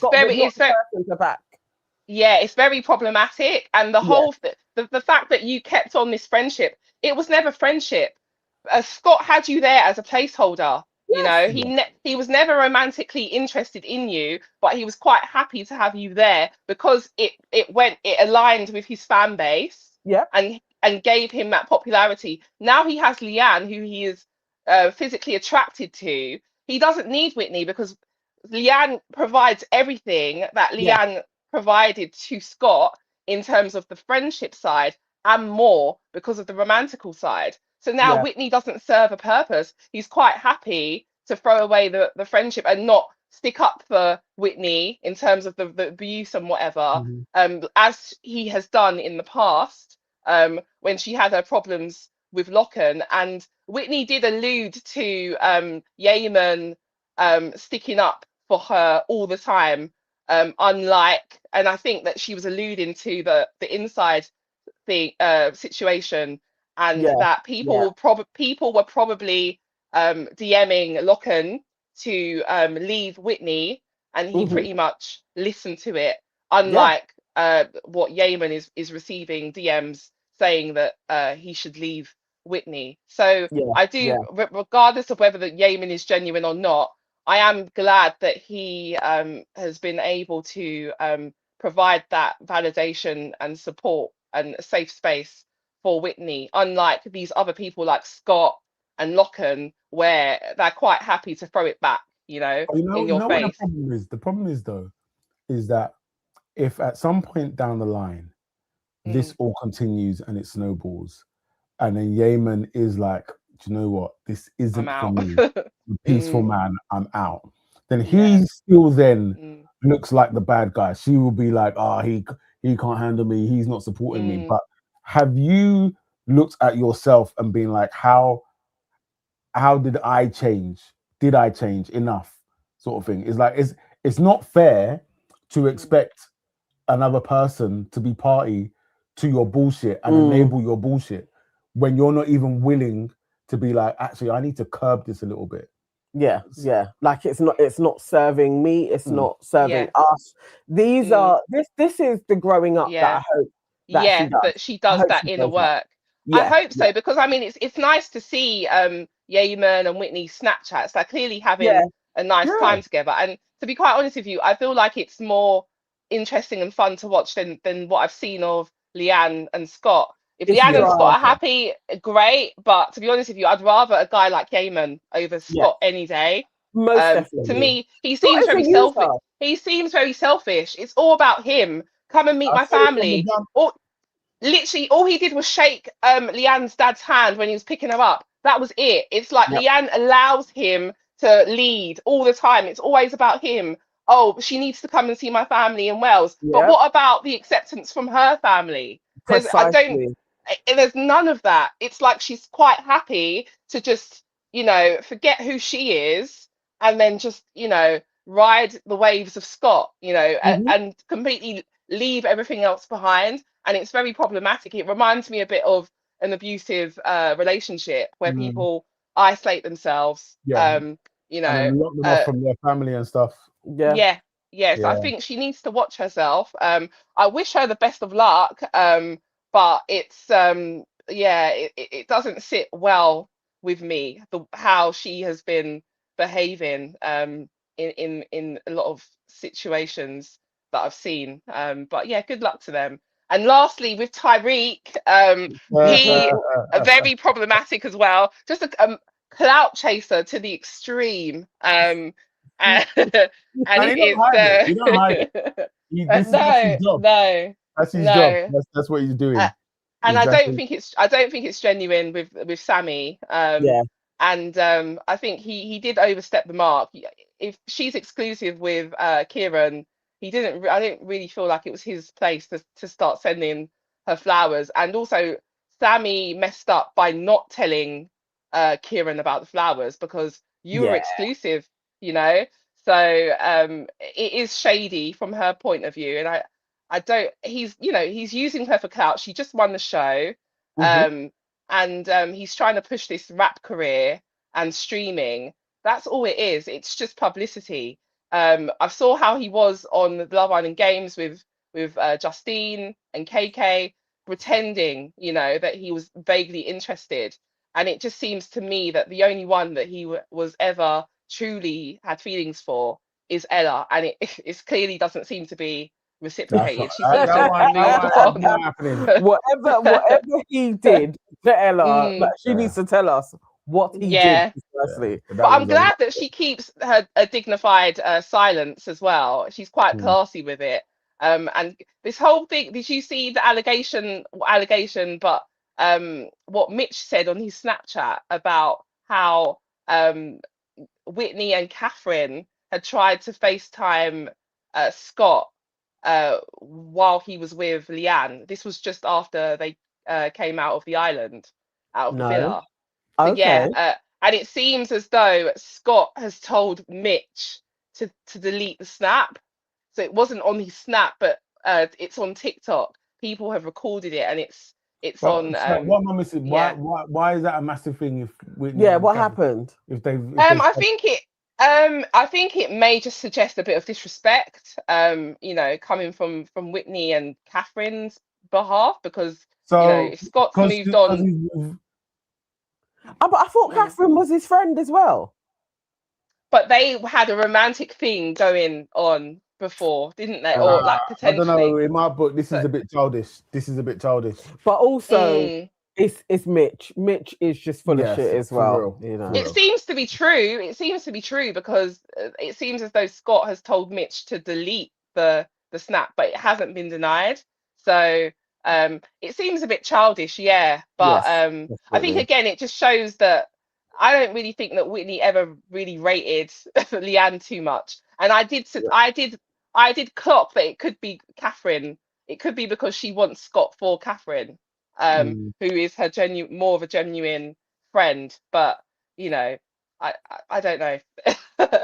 I just it's just I'll just keep watching to see what more unravels. We'll see how this plays out. But it's good to see you guys. Thank you. I want to be in the WhatsApp group. I miss you guys. Have you? Okay. I will drop it in again. Cool. Perfect. Thanks, guys, and I'll see you next. I'll watch out for when you're next going live. We'll be back next Friday, definitely. Yeah. Okay. All right. Okay, guys. Take care. Bye. This cat rocks. Thank you for the $4.99. Oh, bless you. Thank you. She says Scott was entertaining Belle long before he finally picked her. Yeah. Yes. Big love for the super chat. We see the support. Yeah, we see ya. Helping keep the lights on, never coming up short. Support. Thank you. Thank you. Big up yourself. To find the link again to drop okay. Nice. Listen, I'm not gonna lie. As much as I was looking forward to this, I thought, we'll jump on for about an hour. It'll be some good fun. I didn't think we were going to be here for the best part of 3 hours. No, I didn't. Did not. But I'm also not complaining. It's man, it's been good to catch up with all of you guys, and we're gonna be back next Friday. Yeah, or in the week, so maybe Wednesday. Okay, all right. Well. Look out for the notification. The WhatsApp is there. The WhatsApp is about to go downhill with new additions. This is a fresh one, so we will start chatting in there. We have an Aunties reality group, but this will be the For Heaven's Sake one. So come in there, and then maybe somebody can help me sort out this Discord as well from the WhatsApp group, and then we'll migrate. But I've dropped it in the chat. Put yourselves in there, and you will always know when we're going to go live. Brilliant. Guys, it has been awesome. And do as Waving Cat Design says, and like the live. Please. Thank you very much. Have a wonderful day tomorrow. Have a wonderful long Easter weekend. Yes. Be safe, whatever you are doing. And we will catch you sometime next week. Peace. Bye. Bye.